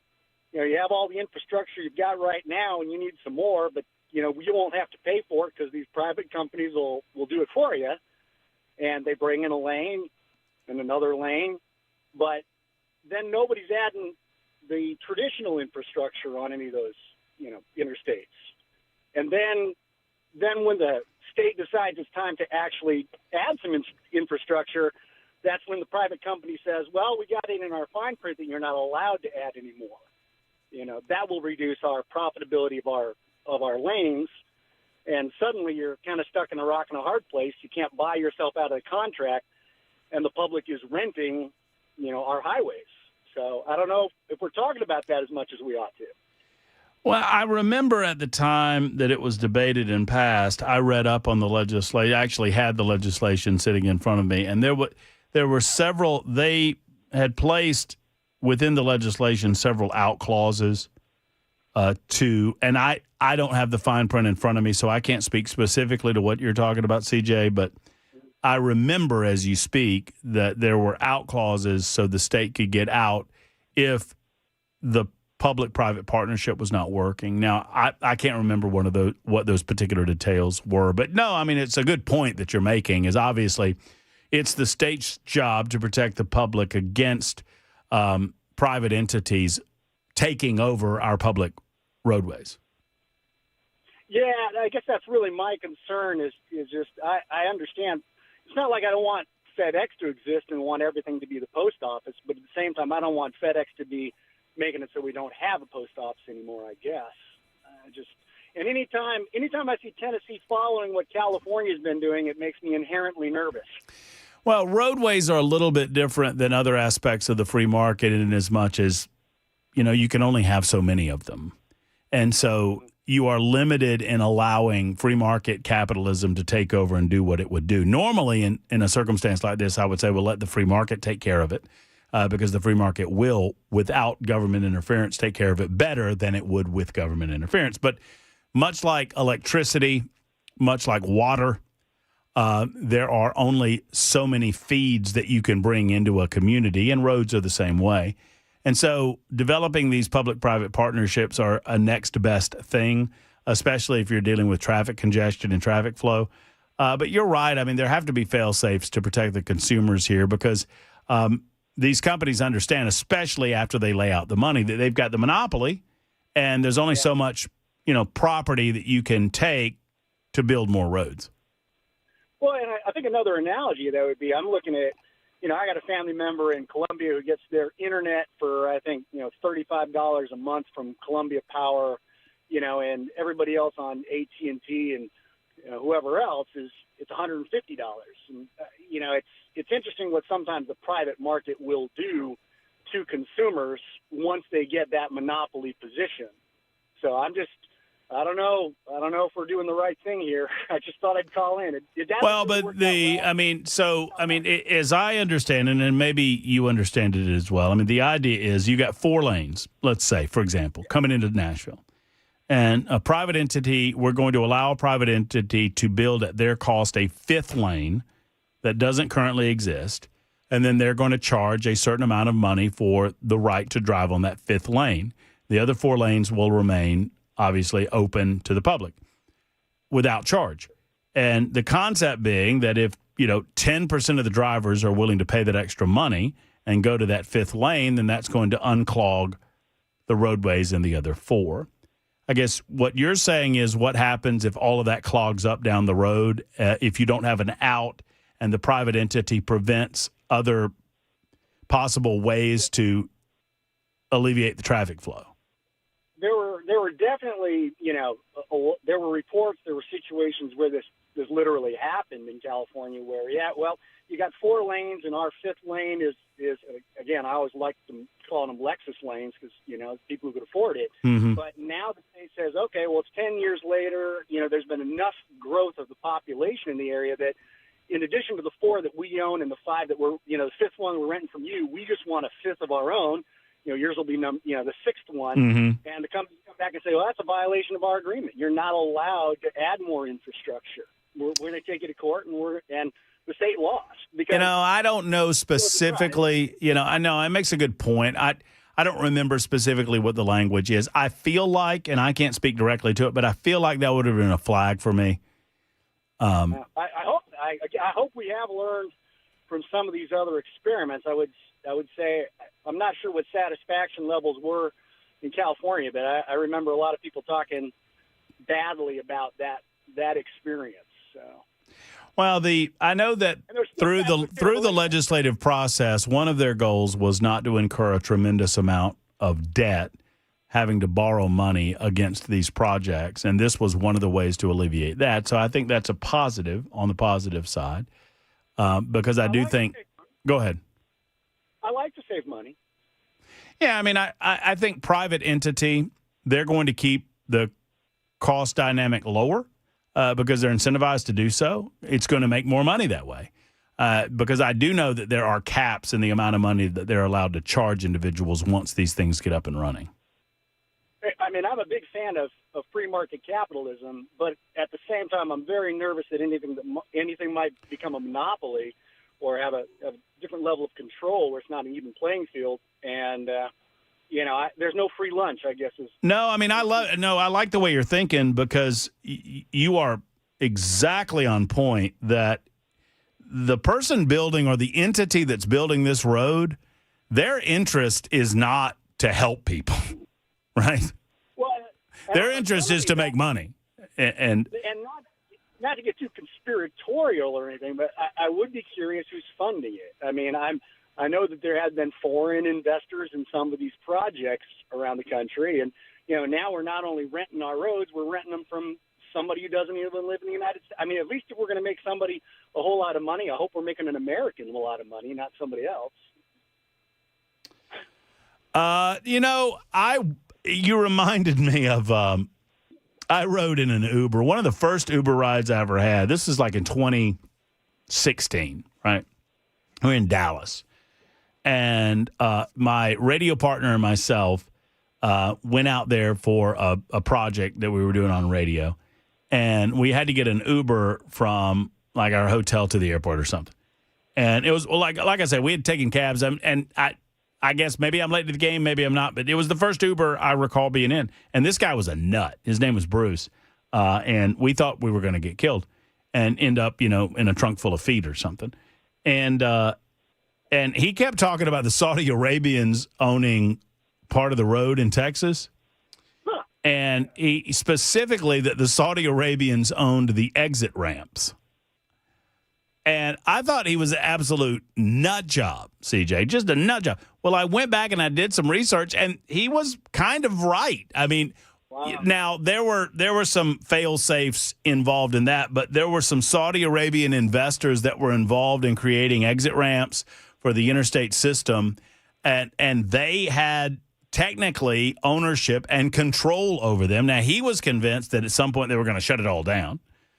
But the point remains is that, you want to make sure that you know who owns these properties and who's getting the money from them. Yeah, I mean, there's always that saying, the future is you will rent everything and you will love it, which I don't agree with. It's like we got a society, we got a lot of people who are trying to figure out how to make sure the rest of us are paying them something every month or every trip, I guess now. So I'm just I'm just playing devil's advocate. I don't want to Grinch on your Christmas here, but I don't. No. But I'd be curious, just as we wind the conversation. I think this is a good and productive conversation. So, are you on the fence on choice lanes, or have you decided that this is probably not a good idea, especially considering your background from out in California? Yeah, I would be against it until somebody shows me what's our escape clause as a state. You know, what's our buyout? At what point can we say we don't like this deal anymore? We're buying our lanes back. I want to know what it costs me to buy our lanes back.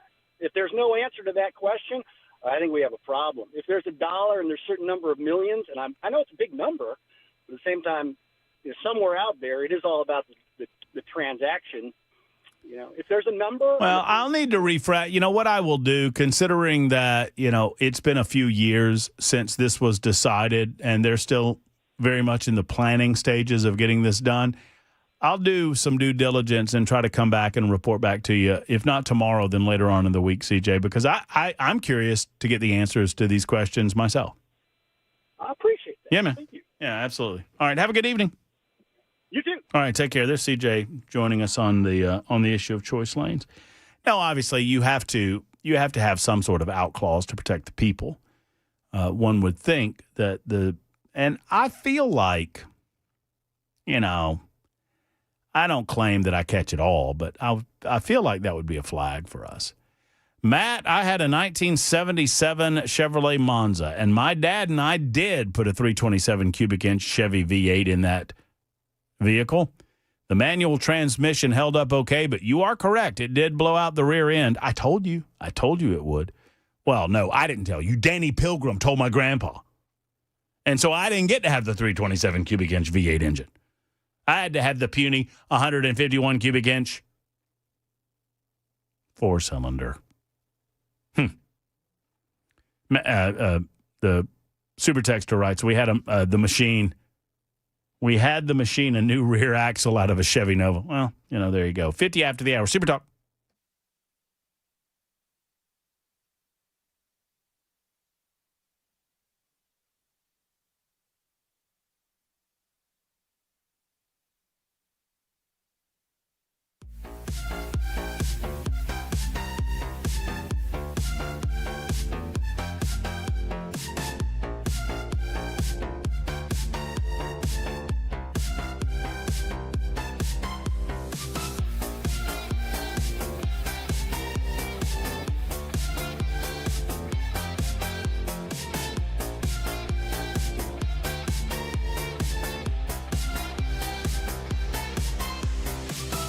Selling your home can be stressful, but it doesn't have to be. Get a guaranteed offer from Mark Spain Real Estate. There are no showings, no open houses, no stress. Work with the #1 real estate team in the U.S. and close with confidence. Go to markspain.com today.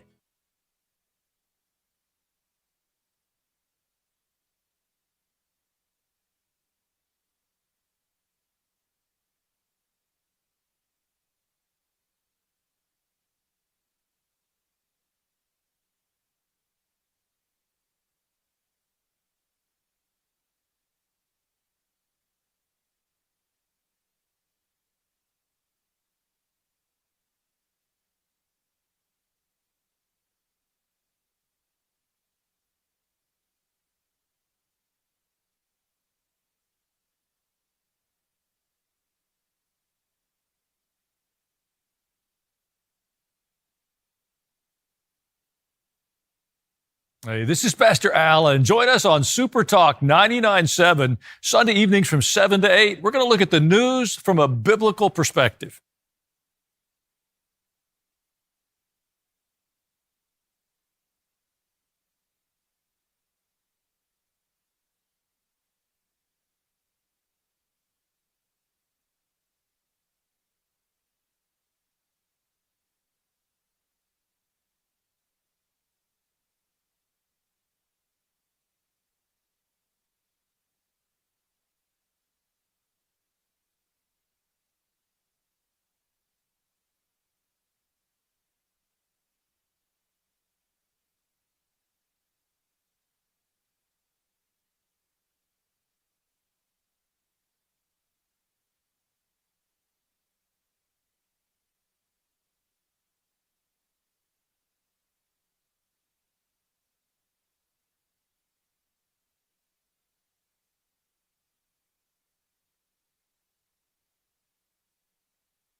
is telling you about Uncle Bud's. Go in and see Uncle Bud's. You'll taste the difference. They're located in Donaldson. Tell them Matt Murphy sent you to the one and only Uncle Bud's.